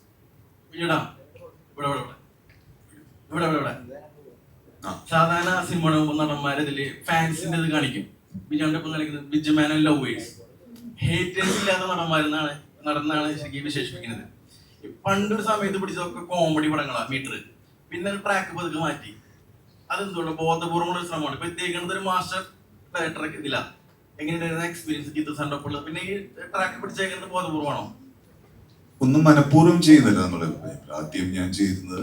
നമുക്ക് സിനിമയിൽ വരുമ്പോൾ പ്രത്യേകിച്ച് വലിയ ഗ്രാഹ്യമൊന്നും ഇല്ലാത്ത ചെയ്യേണ്ടത് നമ്മൾ കിട്ടുന്ന ക്യാരക്ടേഴ്സ് ചെയ്തു പോകുന്നു. പിന്നെ ബെറ്റർമെന്റിന് നമ്മൾ ആഗ്രഹിക്കില്ല ഓരോ ക്യാരക്ടേഴ്സ്, ആ സമയത്ത് വരുന്നതനുസരിച്ച് നമ്മൾ ചെയ്തു പോകുന്നു. പിന്നെ കുറച്ച് കാലം കഴിയുമ്പോഴാണ് നമുക്കൊരു ആർട്ടിസ്റ്റാണ്, നമുക്ക് കുറച്ചും കൂടെ ഒന്ന് പ്രൂവ് ചെയ്യണം എന്നൊക്കെ നമുക്ക് തോന്നുന്നു. അപ്പൊ നമ്മൾ അതിനു വേണ്ടി സെർച്ച് ചെയ്യും. നമുക്ക് വരുന്നതും ഇതൊക്കെ അതിന്റെ ലാസ്റ്റ് സ്റ്റേജിലേക്ക് നമ്മൾ എത്തുന്നില്ല. നമ്മൾ അതിന് മുമ്പ് തന്നെ നിങ്ങൾ പറഞ്ഞ ഈ മാറ്റങ്ങൾ ഇപ്പൊ കോമഡി ആണെങ്കിൽ തന്നെ ഒരു സീസണിൽ വരുമ്പോൾ അതിന് മുമ്പ് നമ്മൾ കോമഡി ചെയ്തിട്ടുണ്ട്. പക്ഷെ അതൊന്നും വർക്ക്ഔട്ട് ആയിട്ടില്ല ആൾക്കാർക്ക്.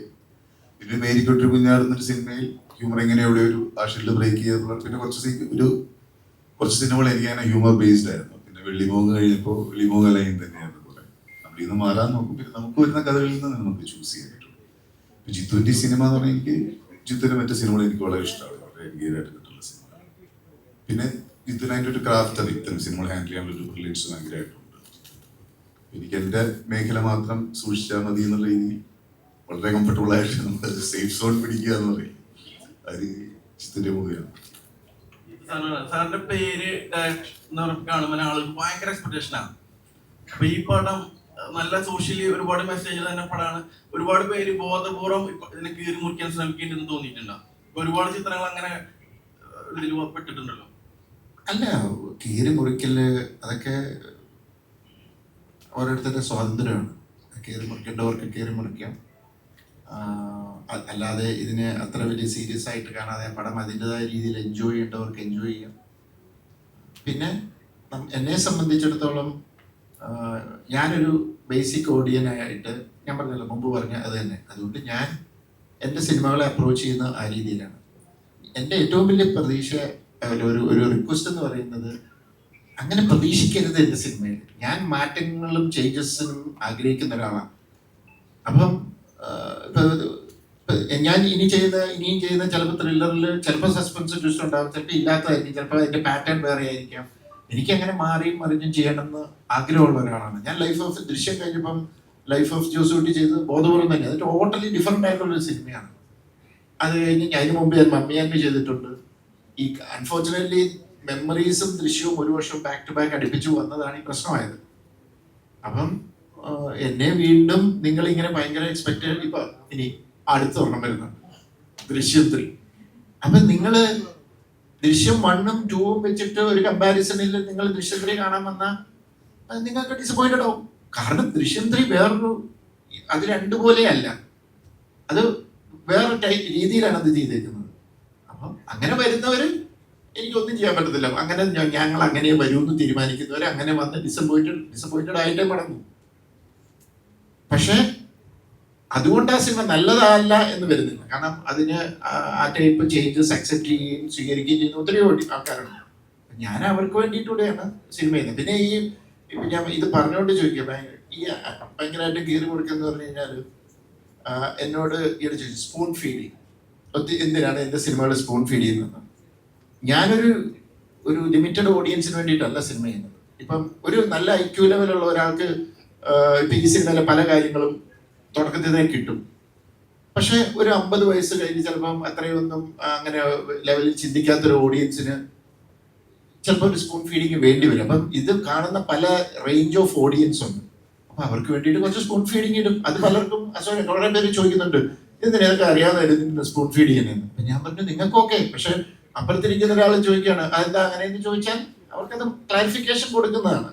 പക്ഷെ ഇതിനകത്ത് എനിക്ക് തോന്നുന്നില്ല ഞാനധികം സ്പൂൺ ഫീഡിങ് ഒന്നും ചെയ്തിട്ടില്ല. കാരണം ഇത് അതിനുള്ള സമയമില്ല. അത് അങ്ങനത്തെ ഒരു പോക്കാണ് ഈ സിനിമ. അപ്പൊ ആ രീതിയിലാണ് നമ്മൾ ഇതിനെ അപ്രോച്ച് ചെയ്തിരിക്കുന്നത്.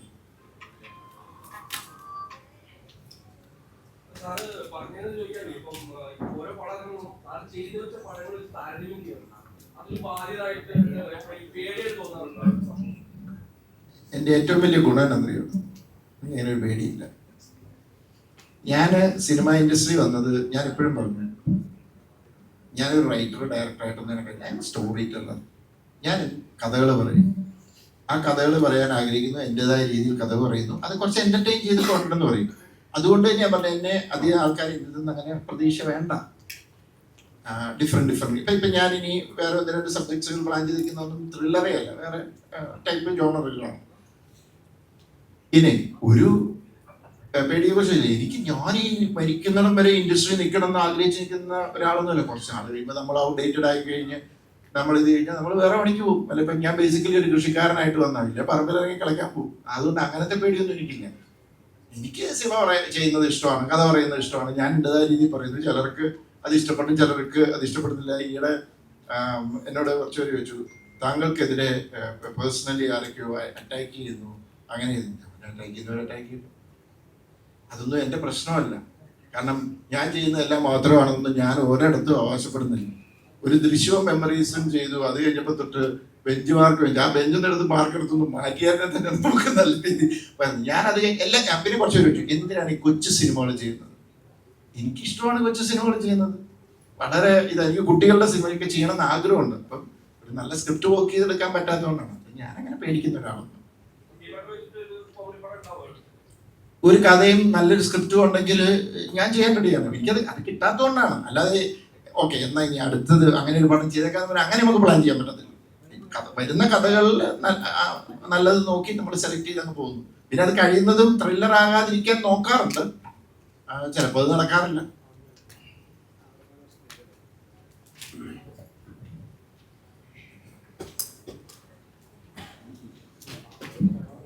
സതീഷ് സാറിനോടാണ് ചോദിച്ചത്. ബിഹൈൻഡ് ദി ക്യാമറ ഉണ്ട്. സോ വലതുവശത്തെ കള്ളനിൽ എന്താണ് സ്പെഷ്യലായിട്ട് തോന്നുന്നത് മറ്റുള്ള ജിത്തു ജോസഫ് സിനിമകളിൽ നിന്ന് അപേക്ഷിച്ച്? ഞാനിപ്പോൾ ഈ പറഞ്ഞ പോലെ നമ്മുടെ ഒരു പ്രധാന ഇൻസിഡൻറ്റ് നടക്കുന്നത് ഒരു പോലീസ് സ്റ്റേഷനാണ്. അപ്പോൾ അതിനകത്ത് നമുക്ക് ഒത്തിരി ലിമിറ്റേഷൻസ് ഉണ്ട്. 4 ചുമരും കുറച്ച് സ്ഥലമേ ഉള്ളൂ. ടെക്നിക്കലി നമുക്ക് കുറച്ച് അത് തന്നെയാണ് ഒരു ചലഞ്ച്. അപ്പോൾ അതിൽ എങ്ങനെ നമ്മൾ ഈ ബോറടിപ്പിക്കാതെ കുറേ ഷോർട്ട് ഡിവിഷൻസ് ഇല്ല. അപ്പോൾ അങ്ങനെ എങ്ങനെ ബോറടിപ്പിക്കാതെ മുന്നോട്ട് കൊണ്ടുപോകാന്ന് പറയുന്നതായിരുന്നു നമ്മുടെ ക്യാമറാസായിട്ടുള്ളൊരു ചലഞ്ച്. അപ്പോൾ അത് ആ ലിമിറ്റേഷൻസ് നിന്നിട്ട് നമുക്ക് ആൾക്കാർക്ക് എങ്ങനെ ഇൻട്രസ്റ്റിംഗ് ആകാമെന്നുള്ളതാണ് നമ്മുടെ ഫസ്റ്റ് തോട്ട്. അത് കഴിഞ്ഞിട്ട് അപ്പോൾ അത് കഴിഞ്ഞ് ഞങ്ങൾ തമ്മിലുള്ളൊരു ഡിസ്കഷനാണ് എല്ലാവരും മൂവ്മെൻറ്റിൽ കൊണ്ടുവരാമെന്നും. അപ്പോൾ അത് കുറച്ച് സൗകര്യമായി. പിന്നെ ഇതിനകത്ത് ആക്ടർ റേഷ്യോ ഉപയോഗിച്ചിരിക്കുന്നതും നമ്മൾ ഈ സ്ഥലം വളരെ കുറവായതുകൊണ്ട് തന്നെ കുറച്ച് വൈഡായിട്ട് തോന്നാനും ഒക്കെ വേണ്ടിയിട്ട് തന്നെയാണ്. അപ്പോൾ അത് തന്നെയാണ് എൻ്റെ ഏറ്റവും വലിയൊരു ചലഞ്ച്. പക്ഷെ മറ്റു സിനിമകളിൽ നിന്ന് നമുക്ക് ഈ നമ്മുടെ ഒരു വർക്കിംഗ് സ്പേസ് ഭയങ്കര കുറവാകുമ്പോൾ നമ്മൾ കൂടുതൽ എഫേർട്ട് എടുക്കേണ്ടി വരും. അപ്പം അത് തന്നെയാണ് ഈ സിനിമയിലെ ചലഞ്ച്. അതൊരു പരിധിവരെ കവറപ്പ് ചെയ്യാൻ പറ്റിയെന്നാണ് ഞാൻ വിചാരിക്കുന്നത്. അറിയില്ല. ലിയോണോടാണ് ചോദ്യം. ലിയോണ ഇവിടെ. ഹായ്. സോ ഇതുവരെ ചെയ്ത ക്യാരക്ടേഴ്സിൽ നിന്ന് വിദ്യ എന്ന ക്യാരക്ടർ എത്രത്തോളം ചാലഞ്ചിങ് ആയിരുന്നു, അല്ലെങ്കിൽ എത്രത്തോളം ഡിഫറെൻ്റ് ആയിരുന്നു? വിദ്യ എനിക്ക് തോന്നുന്നു സ്റ്റാർട്ടിങ് കുറേ സീൻസ് നോക്കിക്കഴിഞ്ഞാൽ സ്റ്റാർട്ടിങ് മാത്രമല്ല ത്രൂ ഔട്ട് ദ മൂവി കുറേ സീൻസിൽ ഡയലോഗ് ഇല്ലാതെ കുറേ കാര്യങ്ങൾ കമ്മ്യൂണിക്കേറ്റ് ചെയ്യാൻ ഞാൻ ശ്രമിച്ചിട്ടുണ്ട്. അത് ഓഡിയൻസിന് കിട്ടിയിട്ടുണ്ടാവുമെന്നാണ് ഞാൻ വിശ്വസിക്കുന്നത്. അപ്പോൾ അങ്ങനത്തെ എന്താ പറയുക, without words how do you express എന്നുള്ളത് ഇതിൽ ഒരു ചാലഞ്ചിങ് ഫാക്ടറായിരുന്നു. അല്ലെങ്കിൽ വെറുതെ സൈഡിൽ നിൽക്കുന്ന ഒരു ക്യാരക്ടറായി പോകും. അപ്പം അതിൽ ആ ക്യാരക്ടറിന് കുറേ എന്തുകൊണ്ട് ഒരു സപ്പോർട്ടിങ് ക്യാരക്ടർ നമ്മൾ ചെയ്യുന്നു എന്നുള്ളതിൽ എനിക്ക് ആ ക്യാരക്ടർ സപ്പോർട്ടിങ് ക്യാരക്ടർ ആണെങ്കിലും there are lot of layers to her എന്നെനിക്ക് തോന്നിയിട്ടുണ്ട്. എനിക്ക് വിദ്യയ്ക്ക് ഒരു ബാക്ക് സ്റ്റോറി എൻ്റെ മനസ്സിലുണ്ടായിരുന്നു. വിദ്യ എന്താണെന്ന് എനിക്ക് ക്ലിയർ ആയിട്ട് അറിയായിരുന്നു. വിദ്യയ്ക്ക് ഓരോ മൊമെൻറ്റിലും ഓരോ സീൻസിലും what is Vidya going through എന്നുള്ളത് എനിക്ക് വളരെ ക്ലിയർ ആയിരുന്നു. സോ എനിക്ക് ഇതൊക്കെ ചാലഞ്ചസ് ആയിരുന്നു. സോ അവിടെയാണ് മെയിൻ പരിപാടി നടക്കണമെങ്കിലും ഞാനിവിടെ തകർത്തഭിനയിക്കുന്ന വഴിയാണ് എനിക്ക് തോന്നിയിരുന്നത്. So basically the best challenge was reacting without most of the reactions. അതും കുറേ വളരെ സിമിലറായിട്ട് തോന്നാവുന്ന റിയാക്ഷൻസ് ഉണ്ട്. If you just look here and there. അതിനെ എങ്ങനെ ഓരോ കാര്യങ്ങൾ പറയുമ്പോൾ അത് ഓരോ വാക്കുകളുടെ അർത്ഥം വെച്ചിട്ട് എങ്ങനെ റിയാക്ട് ചെയ്യണം എന്ന് ഞാൻ ആലോചിച്ച് ചെയ്തിട്ടുണ്ട്. അത് മാത്രമാണ് ചലഞ്ചായിട്ട് തോന്നി. വൈഷ്ണവി, എങ്ങനെയുണ്ടായിരുന്നു എക്സ്പീരിയൻസ് ജിത്തു സാറിൻ്റെ ഒപ്പം വർക്ക് ചെയ്തപ്പോൾ? നല്ല എക്സ്പീരിയൻസ് ആയിരുന്നു. ഈ പറഞ്ഞ പോലെ ആസ് എ ബിഗിനർ ജിത്തു സാറിൻ്റെ പടത്തിലൊക്കെ കിട്ടാന്ന് പറഞ്ഞാൽ ഭയങ്കര ഭാഗ്യമാണ്, ഭയങ്കര ബ്ലെസ്സിങ് ആണ്. ഭയങ്കര എന്താ പറയുക, ഒത്തിരി സന്തോഷം ഉണ്ടായിരുന്നു കോള് വന്നപ്പോൾ തന്നെ. സോ ഞാൻ എൻ്റെ ഒരു 100% കൊടുത്തു എന്നാണ് എൻ്റെ ഒരു വിശ്വാസം. ഐറൻ എന്നുള്ള ക്യാരക്ടറാണ് ഞാൻ ചെയ്തത്, ജോജു ചേട്ടൻ്റെ മോളായിട്ട്. സോ ആ ക്യാരക്ടറും എനിക്ക് ഒത്തിരി ഇഷ്ടമുള്ള ഒരു ക്യാരക്ടറാണ്. ബിക്കോസ് ഞാൻ ചെയ്യണമെന്ന് ആഗ്രഹിച്ചിട്ടുള്ള ഒരു ക്യാരക്ടറായിരുന്നു. കാരണം ഇപ്പോഴത്തെ ഒരു സൊസൈറ്റിയിൽ ഇപ്പോൾ എൻ്റെ ഏജൊക്കെ ഉള്ളൊരു ജനറേഷൻ വരുന്ന ഒരു എൻ്റെ ജനറേഷനിൽ ഈ പറഞ്ഞ പോലെ സോഷ്യൽ കമ്മിറ്റ്മെന്റ്സ് കുറവുള്ള ആൾക്കാരാണുള്ളത്. നമുക്കറിയാം. അതുകൊണ്ടാണ് ഇവിടെ ഒത്തിരി പ്രശ്നങ്ങളും കാര്യങ്ങളൊക്കെ നടക്കുന്നത്. സോ ഇങ്ങനെ ഒരു ക്യാരക്ടർ കിട്ടിയപ്പോൾ അത് ഈ പറഞ്ഞ പോലെ 2 കൈ നീട്ടി സ്വീകരിച്ച് ചെയ്തു. ഗൂഗിളിനോടാണ് ചോദ്യം. കരിയറിൻ്റെ ഫസ്റ്റ് തന്നെ ഏറ്റവും മികച്ച ഡയറക്ടേഴ്സിൻ്റെ കൂടെ വർക്ക് ചെയ്യാൻ ഭാഗ്യം ലഭിച്ച ഒരു ആക്ടറാണ്. ഇപ്പോൾ വലതുവശത്തെ കള്ളലിൽ ജിത്തു സാറിൻ്റെ ഒരു ക്യാരക്ടർ ചെയ്യുമ്പോൾ എന്താണ് ഫീൽ ചെയ്യുന്നത്? ആക്ച്വലി ഇതിപ്പോൾ അതെ ഇപ്പോൾ പറഞ്ഞ പോലെ തന്നെ വെറ്ററൻസ് ആയിട്ടുള്ള ഒരുപാട് പേരുടെ ഒരുപാട് നോളജാണ്. എൻ്റെ വയസ്സിനേക്കാളും കൂടുതൽ എക്സ്പീരിയൻസ് ഉള്ള ആളുകളുടെ കൂടെയാണ് ഞാനിപ്പോൾ ഇരിക്കുന്നതും അസോസിയേറ്റ് ചെയ്യുന്നതും. അപ്പോൾ ഒരു ബഡ്ഡിങ് ആക്ടർ എന്നുള്ള നിലയിൽ ഇപ്പോൾ പഠിച്ചുകൊണ്ടിരിക്കുകയാണ് ഞാനിപ്പോഴും. എന്താണ് ഒരു പിച്ച വെച്ച് തുടങ്ങുന്നുള്ളൂ.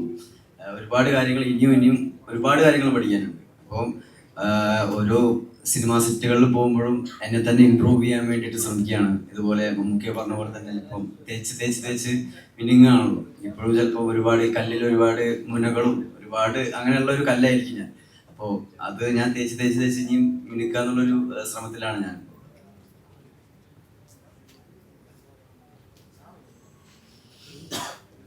ജിത്തു സാറുമായിട്ട് ഒരു സിനിമയിൽ അസോസിയേറ്റ് ചെയ്ത നമുക്കെല്ലാവർക്കും അറിയാവുന്ന വലിയ പ്രൊഡ്യൂസറാണ് CJ റോയ്. അദ്ദേഹം പെട്ടെന്നൊരു നിമിഷത്തിൽ നമ്മൾ വിട്ടു പോവുകയാണ് ചെയ്തത്. അപ്പോൾ മലയാളിയുടെ ഒരു ബിസിനസ് രംഗത്തെയും റിയൽ എസ്റ്റേറ്റ് രംഗത്തെയും സിനിമാ രംഗത്തെയൊക്കെ എടുത്തു നോക്കുകയാണെങ്കിൽ ഒരു മൈൽ സ്റ്റോൺ ഉണ്ടാക്കിയ വ്യക്തിയാണ്. ആ വാർത്ത എങ്ങനെയാണ് ഉൾക്കൊണ്ടത്? എന്നെ സംബന്ധിച്ചുള്ള ഭയങ്കര ഷോക്കായിരുന്നു. കാരണം ഞാൻ അദ്ദേഹത്തിൻ്റെ കൂടെ കുറേ ടൈം സ്പെൻഡ് ചെയ്തിട്ടുണ്ട്. അപ്പോൾ ആ പടം കഴിഞ്ഞ് അദ്ദേഹം ഒരിക്കൽ എന്നെ വിളിപ്പിച്ച് ദുബായിൽ കൊണ്ടുപോയി. അദ്ദേഹം ഡിന്നറിനെ വിളിച്ചു. അദ്ദേഹത്തിന് ഒരു പ്രൊജക്റ്റ് ചെയ്യണം എന്നുള്ളൊരു ആഗ്രഹമൊക്കെ പറഞ്ഞു. ആ സമയത്ത് പക്ഷെ പതുക്കെ മതി, തിരക്കില്ല എന്നൊക്കെ പറഞ്ഞു. എന്നിട്ട് എന്നെ ആ ബുഗാട്ടിയിൽ കയറ്റി ഇരുത്തി ഒരു ഓടിയൊക്കെ ഓടിക്കാറുണ്ട്. ഇപ്പോഴും ഓർക്കുന്നുണ്ട്. ഭയങ്കര നല്ല ഡൗൺ ടു എർത്ത് ആയിട്ടുള്ള ഒരു മനുഷ്യനാണ്. ഒത്തിരി എനിക്ക് പിന്നെ അല്ലാതെ അറിയാം ഒത്തിരി പേരെ സഹായിക്കുന്നതൊക്കെ. അപ്പോൾ ഇവിടെ പണ്ടൊക്കെ എറണാകുളത്ത് വരുമ്പോൾ എന്നെ വിളിക്കും. പിന്നെ അത് കഴിഞ്ഞ് പിന്നെ ടച്ചൊക്കെ വിട്ടുപോയി. ഞാനും ഈ ഓരോ പ്രൊജക്റ്റിലും തിരക്കിലായി പോയി. പക്ഷെ ഒരു നല്ലൊരു മനുഷ്യനായിരുന്നു. അത് ഭയങ്കര ഒരു ഞാൻ ഞെട്ടിപ്പോയില്ലേ. ഞാൻ എന്നോടൊരാളിത് വിളിച്ചു പറഞ്ഞപ്പോൾ എനിക്ക് വിശ്വസിച്ചു. ഞാൻ TV വെച്ച് ഇത് കണ്ടപ്പോൾ എനിക്ക് ഇപ്പോഴും അതങ്ങ് ഉൾക്കൊള്ളാൻ പറ്റിയിട്ടില്ല. ചിലരുണ്ടല്ലോ നമ്മൾ മരിച്ചു എന്ന് പറഞ്ഞാലും നമുക്ക് വിശ്വസിക്കാൻ പറ്റത്തില്ല. മരിച്ചില്ല എന്ന് തോന്നുന്നു. അങ്ങനെ ഒരു ഫീലിംഗ് ഇപ്പോഴും അക്സെപ്റ്റ് ചെയ്യാൻ പറ്റില്ല. കേരളം ഈ പുതിയ വർഷം തുടങ്ങിയിട്ട് രണ്ട് ഞെട്ടിക്കുന്ന ആത്മഹത്യകളിലൂടെയൊക്കെയാണ് കടന്നു പോകുന്നത്. ആളുകളെ എന്താ പെട്ടെന്ന് ഇത്രയും മെന്റലി വീക്കായി പോകുന്നത്, അല്ലെങ്കിൽ അവരിങ്ങനെ ഒരു ജീവൻ തന്നെ കളയാനൊരു തീരുമാനം എടുക്കുക, അതിനെ ആസ് എ ക്രിയേറ്റർ അല്ലെങ്കിൽ ഒരു സോഷ്യൽ ബീങ് എന്നുള്ള രീതിയിൽ ജോസഫ് എങ്ങനെയാണ് മനസ്സിലാക്കുന്നത്? ഇപ്പം ഇതിനെക്കുറിച്ച് പല കാരണങ്ങളുണ്ടാവാം. ഒന്ന് സ്ട്രെസ്, ഈ നമ്മുടെ പഴയ ഒരു കാലഘട്ടത്തിലെ ആൾക്കാർക്ക് കുറച്ചുകൂടി ഒരു പ്രശ്നങ്ങളെ ഫേസ് ചെയ്യാനുള്ള ഒരു കോൺഫിഡൻസും ഇതുകൊണ്ട്, കാരണം പ്രശ്നങ്ങളിലൂടെ വളർന്നു. പിന്നെ സിബ്ലിങ്സ് ഉണ്ട്, അവരുമായിട്ട് അടിച്ച് കളിച്ച് വളർന്നു. ഇത് ഷെയർ ചെയ്യാൻ ആൾക്കാരുണ്ട്. ഇപ്പം ഈ അതിൻ്റെ എണ്ണം കുറഞ്ഞു, സിബ്ലിങ്സിൻ്റെ എണ്ണം കുറഞ്ഞു. പിന്നെ ഒരു ആവശ്യമില്ലാത്ത അഭിമാനം, ദുരഭിമാനം എന്നൊക്കെ പറയും. ചിലർക്കൊരു നല്ലൊരു ക്ലീൻ ഇമേജിൽ പോയിക്കൊണ്ടിരിക്കുന്ന ഒരാളെ സംബന്ധിച്ച് ഈയിടെ ഉണ്ടായതാണ്.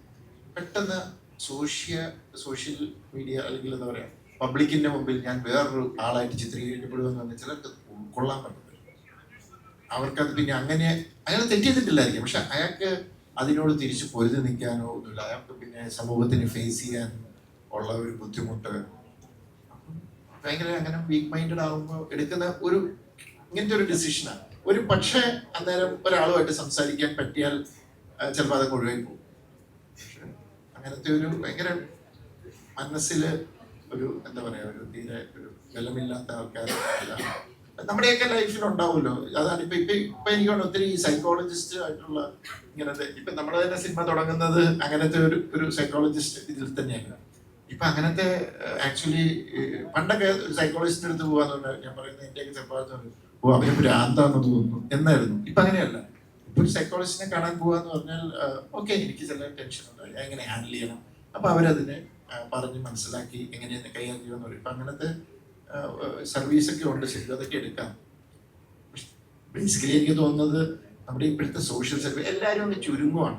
പിന്നെ ഈ സോഷ്യൽ മീഡിയ ഭയങ്കര സ്ട്രെസ് വരും, മനസ്സിലായോ? ഇപ്പം ഒരു നോർമൽ പേഴ്സൺ, ഇപ്പം ഞാൻ സാധാരണക്കാരനെ സംബന്ധിച്ചുള്ള ഈ സോഷ്യൽ മീഡിയ കാണുമ്പോൾ അപ്പുറത്തും ഇപ്പുറത്തും ഓരോരുത്തർ ഓരോന്ന് ചെയ്യുന്ന കാണുമ്പോൾ ഇതൊക്കെ നമുക്ക് ചെയ്യണമെന്നുണ്ട്, പക്ഷെ പറ്റുന്നില്ല. അപ്പുറത്തവൻ അറിയാവുന്ന ഒരാള് മറ്റേ അമേരിക്കയിൽ പോയി അല്ലെങ്കിൽ ഇവിടെ പോയി, ഇയാൾക്കും പോകണമെന്നുണ്ട്, പോകാൻ പറ്റുന്നില്ല. അതൊക്കെ ഉണ്ടാക്കുന്ന ഒരു പല ഇമോഷൻസ് ഉണ്ട് അറിയില്ല. പിന്നെ ഇപ്പം ഒരു സെലിബ്രിറ്റി ആയി ഒരാൾ ഏതെങ്കിലും ഒരു രാഷ്ട്രീയത്തിലോ സിനിമയിലോ ഏതെങ്കിലും സെലിബ്രിറ്റി ആയി അങ്ങനെ വരുമ്പോൾ ഇതിന്റെ താഴെ വന്ന് കുറച്ചുപേർ അറ്റാക്ക് ചെയ്യും. അപ്പൊ അതിനെ ഹാൻഡിൽ ചെയ്യാനുള്ള പ്രഷർ, പല രീതിയിൽ ഇവിടെ സോഷ്യൽ സെറ്റപ്പ് മൊത്തത്തിൽ മാറി.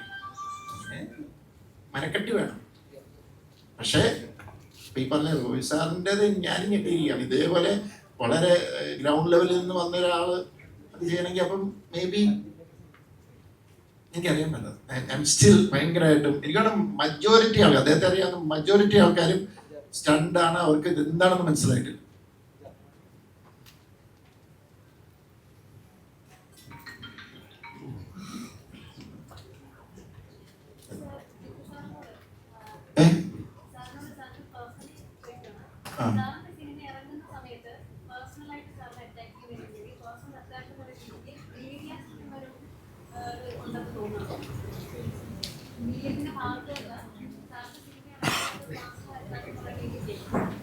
ആക്ച്വലി എനിക്ക് കുറച്ച് നാൾ മുമ്പ് എനിക്ക് ഒന്നാമത് ഈ സോഷ്യൽ മീഡിയയെ കുറിച്ചൊന്നും എനിക്ക് വലിയ ധാരണയില്ല. അതായത് എന്നെ പേഴ്സണലി അറ്റാക്ക് ചെയ്യുന്നുണ്ടെന്നല്ലേ ചോദ്യം? സിനിമ ഇറങ്ങുമ്പോൾ അല്ല, മീഡിയാസ് എന്നല്ല, ഈ സോഷ്യൽ മീഡിയ എന്നാണ് ഉദ്ദേശിച്ചത്. എനിക്ക് ഒരു കുറച്ച് നാളും ഞാൻ ഈ സോഷ്യൽ മീഡിയ വലിയ ആക്റ്റീവ് അല്ല. ഞാൻ വല്ലപ്പോഴും നമ്മുടെ ഫാമിലിയുടെ അങ്ങനെ എന്തെങ്കിലുമൊക്കെ നോക്കുന്നല്ലാതെ, പിന്നെ എനിക്കൊരു ഹാൻഡലർ ഇല്ല, ഞാൻ തന്നെ എൻ്റെ ഇൻസ്റ്റാഗ്രാം നോക്കുന്നത്. അപ്പം പിന്നെ യൂട്യൂബിലൊക്കെ ഞാൻ കാണുന്നത് മുഴുവൻ മറ്റേ കോമഡി പ്രോഗ്രാംസും അതും ഇതൊക്കെ. അപ്പൊ കുറച്ച് നാൾ മുമ്പ് വരെ കുറച്ചിങ്ങനെ നെഗറ്റീവ്സും ഇതൊക്കെ ഇങ്ങനെയൊക്കെ വന്നപ്പം, കുറച്ച് ന്യൂസുകളൊക്കെ വന്നപ്പോൾ ഞാൻ ഓർത്തത് എന്തായിരുന്നു വെച്ചപ്പം, എന്റെ കൂടെ വർക്ക് ചെയ്യുന്ന ചെറുപ്പക്കാരായ പിള്ളേരുണ്ട്, അവര് എന്നോട് പറഞ്ഞ് മനസ്സിലാക്കി തന്നു, അവരത് കാണിച്ചു തന്നു. അപ്പൊ അവരെന്നെ കാണിച്ചു അതിന്റെ ഐക്കോണിൽ ഞെക്കുമ്പോൾ ഐക്കോണിൽ ഇങ്ങനെ നോക്കുമ്പോൾ അതിനകത്ത് വേറെ പോസ്റ്റ് ഒന്നുമില്ല, ചുമ്മാ ഒരു അക്കൗണ്ട് മാത്രമാണ്, വേറെ വീഡിയോസ് ഒന്നുമില്ല. അവർ സാറേ ഇത് ഒരു ആരോ ഒരാൾ ഫേക്ക് ആയിട്ട് ഉണ്ടാക്കിയിരിക്കുന്ന ഒരു ഐഡിയ ആണ്, ഇത് ഇങ്ങനെ പർപ്പസിനാണ്, ഇത് ഇങ്ങനെ ഉണ്ട് എന്ന് പറഞ്ഞു. അപ്പം ഞാൻ നോക്കിയപ്പോൾ അത് ഞാൻ മാത്രമല്ല, ഇതുപോലത്തെ വേറെ ഫിലിം മേക്കേഴ്സ്, വേറെ ആക്ടേഴ്സ്, പൊളിറ്റീഷ്യൻസ് എല്ലാവരും. ഇപ്പൊ സോഷ്യൽ മീഡിയയുടെ വലിയൊരു പ്രശ്നം അതാണ്, നമുക്ക് ഒളിഞ്ഞിരുന്ന് ഒരാൾക്ക് തന്നെ പല ഐഡിയ ഉണ്ടാക്കിയിട്ട് നമുക്ക് ഒരാളെ കുറിച്ച് ഫേക്ക് ആയിട്ട് പറയാം. അത് ഇവിടെ ഇരുന്ന് ചെയ്യാം, എബ്രോഡ് ഇരുന്ന് ചെയ്യാം. അപ്പം അത് ഈസിയാണ്. അപ്പൊ ഇപ്പൊ ഈ പറഞ്ഞ ഇതൊക്കെ ആയിട്ട് കണക്ട് ചെയ്ത് കഴിഞ്ഞാൽ ഇതൊക്കെ സോഷ്യൽ മീഡിയ ഒക്കെ ഇപ്പോഴത്തെ ആൾക്കാരുടെ ഒരു വലിയ സ്ട്രെസ്സാണ്. പ്രത്യേകിച്ചും ഇങ്ങനെ ഇപ്പൊ നമ്മളെ കുറിച്ച് ഒരാള് നമ്മള് ഇന്നേ വരെ എന്താ പറയുക, നമ്മൾ ഒരിക്കലും വിചാരിക്കാത്ത കാര്യങ്ങളെ രീതിയിൽ ഈ കാര്യങ്ങൾ ഇന്റർപ്രറ്റ് ചെയ്ത് പറയുക, അല്ലെങ്കിൽ നമ്മളെ ഭയങ്കര മോശക്കാരനായിട്ട് ചിത്രീകരിച്ച് പറയുക, അല്ലെങ്കിൽ നീ ഇങ്ങനെയാണ്, നീ ഇങ്ങനെയാണെന്ന് കുറെ പറഞ്ഞു കഴിയുമ്പോൾ നമുക്കത് ഫീൽ ചെയ്യും, നമ്മൾ തളരും എന്നൊക്കെയാണ്. പക്ഷെ എന്നെ സംബന്ധിച്ചിടത്തോളം എനിക്കതൊന്നും പ്രശ്നമില്ല. കാരണം ലൈഫിൽ ചലഞ്ചസ് ഉണ്ടാവും, പ്രൊഫഷണലി നമ്മൾ പോകുമ്പോൾ എതിരുകളുണ്ടാവും, നമ്മളെ സപ്പോർട്ട് ചെയ്യുന്നവരുണ്ടാവും, കല്ലെറിയാൻ ആളുണ്ടാവും. അതൊക്കെ ഇതിന്റെ ഭാഗമാണ്. എന്നെ സംബന്ധിച്ചിടത്തോളം ഞാൻ ഏറ്റവും വലിയ ഭാഗ്യം എന്ന് പറയുന്നത് ഞാൻ വന്നത് ഒരു താഴെ എന്താ പറയുക ഒരു കർഷക കുടുംബത്തിൽ നിന്നാണ്. അപ്പം നമ്മൾ ആ ഒരു ജീവിതത്തിലെല്ലാം കണ്ടു വന്നിട്ടുള്ള ഒരാളായതുകൊണ്ട് ഇതൊന്നും പ്രശ്നമല്ല. It's part of the game. ഞാൻ അങ്ങനെ എതിരെ എടുക്കുന്നുള്ളൂ. അപ്പൊ ഈ സിനിമ ഇറങ്ങിയപ്പോഴും കുറച്ച് പേര് നമുക്ക് കാണും അറിയാതാണ്, നമ്മൾ അതിനെക്കുറിച്ച് ബോധമല്ല. നമുക്ക് നല്ല ജെന്യുവൻ ആയിട്ടുള്ള ക്രിറ്റിസിസം വരുമ്പോൾ അത് നമുക്ക് ഗുണകരമാക്കി എങ്ങനെ എടുക്കാം എന്നുള്ളത് ഞാൻ എപ്പോഴും നോക്കാറുണ്ട്. കാരണം അതിൽ നിന്ന് അഡ്വാൻറ്റേജ് എടുക്കുക എന്നുള്ളതാണ്. എല്ലാത്തിൽ നിന്നും നമ്മൾക്ക് അഡ്വാൻറ്റേജസ് ആയിട്ട് എടുക്കുക, മറ്റേതങ്ങ് ഇഗ്നോർ ചെയ്യുക, മൈൻഡ് ചെയ്യാതിരിക്കുക, അത്രേ ഉള്ളൂ.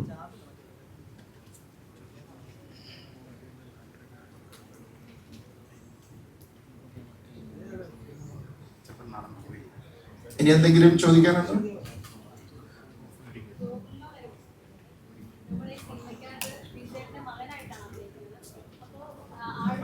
മൈക്കുണ്ടോ അറിയില്ല?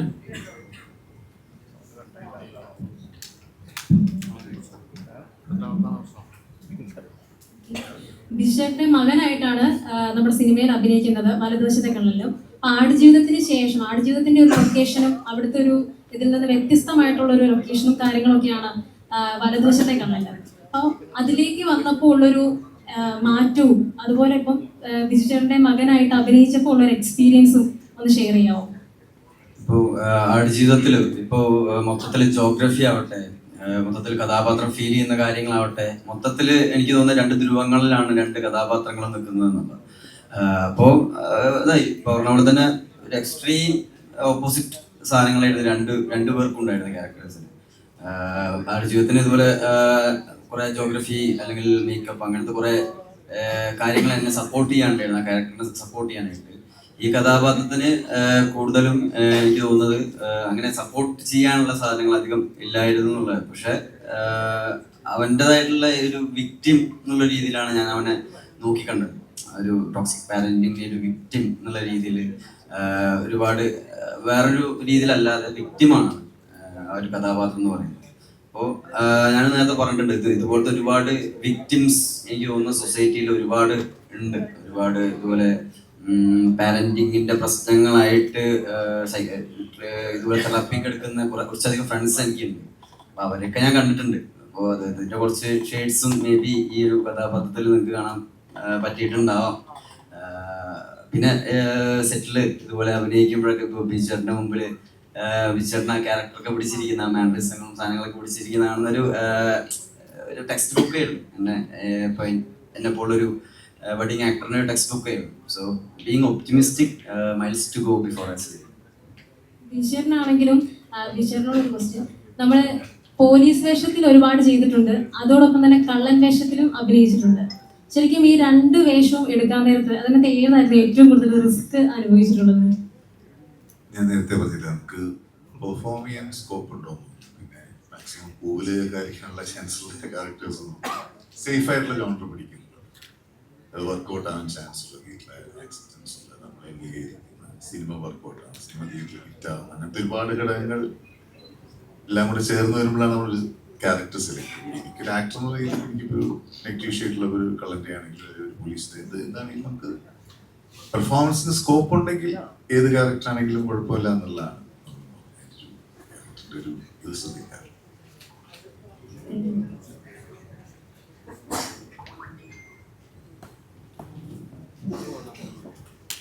ഇനിയുണ്ടോ ചോദ്യങ്ങൾ എന്തെങ്കിലും? അപ്പോൾ വൈൻഡ് അപ്പ് ചെയ്യാം. ഓക്കെ, അപ്പോൾ anyway thank you so much. ഇത്രയും സമയം ഞങ്ങൾക്ക് പറയാനുള്ളത് നിങ്ങൾ കേട്ടിരുന്നതിനും തീർച്ചയായിട്ടും ഈ സിനിമയെ സപ്പോർട്ട് ചെയ്യുക. എനിക്ക് വേണമെങ്കിൽ മുൻവിധികളില്ലാതെ ഈ സിനിമ കാണാൻ വരിക എല്ലാവരും, അത് തന്നെയാണ് വേണ്ടത്. കാരണം ഇതൊരു നല്ലൊരു ഇമോഷണൽ ഇതുകൊണ്ട് ഇതിനകത്തൊരു മെസ്സേജാണ്. ഫുൾ ഫാമിലി ആയിട്ട്, കാരണം ഇപ്പം എന്നെ വിളിക്കുന്നവരൊക്കെ പറയുന്നതാണ് ഇത് ഫുൾ ഫാമിലി ആയിട്ട് വന്നതാണ്. അപ്പം ഇവിടെ എനിക്ക് വേണം ആരോ ഒരാൾ ഒരു വീഡിയോ പോസ്റ്റ് ചെയ്തിട്ടുണ്ട്, ഇത് സർക്കാരും പോലീസും ഒക്കെ ഈ സിനിമയെ സപ്പോർട്ട് ചെയ്യണം എന്ന് പറഞ്ഞു. കാരണം ഇതിനകത്ത് ഭയങ്കരമായൊരു മെസ്സേജ് ഉണ്ട്. ഒരാളേക്ക് അയച്ചു തന്ന ഒരാൾ ഈ സിനിമ കണ്ടിട്ട് വീഡിയോ എടുത്ത് അയച്ചതാണ്. അപ്പം അങ്ങനെ സിനിമ കാണുന്ന ജെനുവിൻ ആയിട്ട് നല്ല പ്രേക്ഷകർ ഇതിനെ ഭയങ്കരമായിട്ട് നമ്മളെ സപ്പോർട്ട് ചെയ്യുന്നുണ്ട്. അപ്പോൾ അവരോടൊക്കെ നന്ദി പറയുന്നു. ഇതുവരെ സപ്പോർട്ട് ചെയ്തവരും ഇനി സിനിമ കാണാൻ പോകുന്നവരോട് ദയവ് ചെയ്ത് മുൻവിധികളൊന്നും ഇല്ലാതെ കാണുക. ഇതൊരു സസ്പെൻസും ട്വിസ്റ്റിനും പ്രാധാന്യമുള്ള ത്രില്ലറല്ല, ഇതൊരു ഇമോഷണൽ ക്രൈം ഡ്രാമയാണ്. അപ്പോൾ ഇതൊരു പ്രത്യേകിച്ച് ഇതിൻ്റെ ഒരു സെക്കൻഡ് ഹാഫ് നിങ്ങൾ വളരെ ശ്രദ്ധിച്ച് തന്നെ ഇരുന്ന് കാണണം. അപ്പോഴാണ് നിങ്ങൾക്ക് അതിൻ്റെ ഒരു ഫുൾ, കാരണം ഇടയ്ക്ക് മിസ്സായാൽ ചിലപ്പോൾ നിങ്ങൾക്ക് ലാഗും അതും ഇതൊക്കെ തോന്നും. പക്ഷെ അത് അങ്ങനെ ഫോളോ ചെയ്താൽ എനിക്ക് ഉറപ്പാണ് ഇത് നല്ലൊരു ഒരു തിയേറ്ററിൽ നിന്ന് ഇറങ്ങുമ്പോൾ നിങ്ങൾ വല്ലാത്തൊരു ഫീലിലായിരിക്കും ഇറങ്ങുന്നത്. കാരണം ഞാനത് ഇപ്പം പറയുന്നത് എന്താ പറയുക, റിലീസിന് മുമ്പ് അത് എനിക്ക് പറയാനുള്ള കോൺഫിഡൻസ് ഇല്ല. ഇപ്പം പറയുന്നത് പ്രേക്ഷകർ എന്നോട് അതുപോലെ പറയുന്നുണ്ട്. അപ്പോൾ അത് തീർച്ചയായിട്ടും അത് നിങ്ങൾക്ക് അങ്ങനെ ഒരു എക്സ്പീരിയൻസ് കിട്ടണമെങ്കിൽ വന്ന് എത്രയും പെട്ടെന്ന് തിയേറ്ററിൽ തന്നെ കാണുക. അപ്പോൾ താങ്ക് യു. ദൃശ്യം 3 ഏപ്രിൽ 2-നാണ് റിലീസ്. എന്തെങ്കിലും പറയാനല്ലോ വന്നേ? അതിത് തന്നെ, ഒരു പ്രതീക്ഷയില്ലാതെ ഒന്ന് കാണുക. 1 അല്ല, 1 പോലെയല്ല, 2 പോലെയല്ല. അതിനകത്തും ഞാൻ കുറച്ചുകൂടെ ജോർജ് കുട്ടിയുടെ ഇമോഷനിലൂടെയാണ് ഇപ്പോൾ ട്രാവൽ ചെയ്യുന്നത്. അങ്ങനത്തെ ഒരു സിനിമയാണ്. അപ്പോൾ അതുകൊണ്ട് നിങ്ങൾ ഭയങ്കര ഒരു ജഗപോക സിനിമ പ്രതീക്ഷ വന്നാൽ നിരാശയായിരിക്കും. പക്ഷെ അതൊരു നല്ല സിനിമ എന്നുള്ള കോൺഫിഡൻസ് എനിക്കുണ്ട്. അതുകൊണ്ട് പിന്നെ ഇതിനെ 1 ഉം 2 ഒക്കെ ആയിട്ട് കമ്പയർ ചെയ്യാൻ വന്നാൽ എനിക്കറിയില്ല. കാരണം ഇപ്പൊ ഞാൻ ഫേസ് ചെയ്യുന്ന ഒരു പ്രോബ്ലം അതാണ്. ഇപ്പൊ ഇതിനെയും മെമ്മറീസും ദൃശ്യമൊക്കെ ആയിട്ട് ഇതിനെ തന്നെ ഏത് സിനിമ ഇറങ്ങിയാലും ഉടനെ അതാണ് കമ്പാരിസൺ. ഇതിനെനിക്ക് തോന്നുന്നത് ഈ ട്രെയിലറിലും ടീസറിലും എവിടെയോ മെമ്മറീസിന്റെ ഒരു ഇത് വന്നു. ദൃശ്യം 1-ന് മുമ്പ് മെമ്മറീസ് ഇറങ്ങി, ഇപ്പൊ ദൃശ്യം 3 വരുന്നു, അതിന് തൊട്ട് മുമ്പ് അതേ ജോണറിലുള്ള ഒരു പടം വരുന്നു. അങ്ങനത്തെ ഒരു ഫീലൊക്കെ വന്നോണ്ടായിരിക്കും. അതുകൊണ്ടാണ് ഞാൻ ഈ ഇന്റർവ്യൂലെല്ലാം പറഞ്ഞത് ഇതിനകത്ത് ട്വിസ്റ്റ് ഒന്നും ഇല്ല കേട്ടോ എന്ന് പറഞ്ഞു. അപ്പം മുൻവിധികളില്ലാതെ വന്ന് സിനിമ കാണുക. ഞാൻ സ്വപ്നത്തിൽ പോലും വിചാരിച്ചിട്ടില്ല. ഞാൻ ഇതുകൊണ്ടൊന്ന് അവസാനിപ്പിക്കാനുള്ള ശ്രമമാണ്. കാരണം ഇനി ആൾക്കാരെ തന്നെ എന്തുവാണേ നിർത്തിക്കൂടെ എന്ന് ചോദിച്ചു തുടങ്ങി. അതുകൊണ്ടാണ്. Okay, thank you.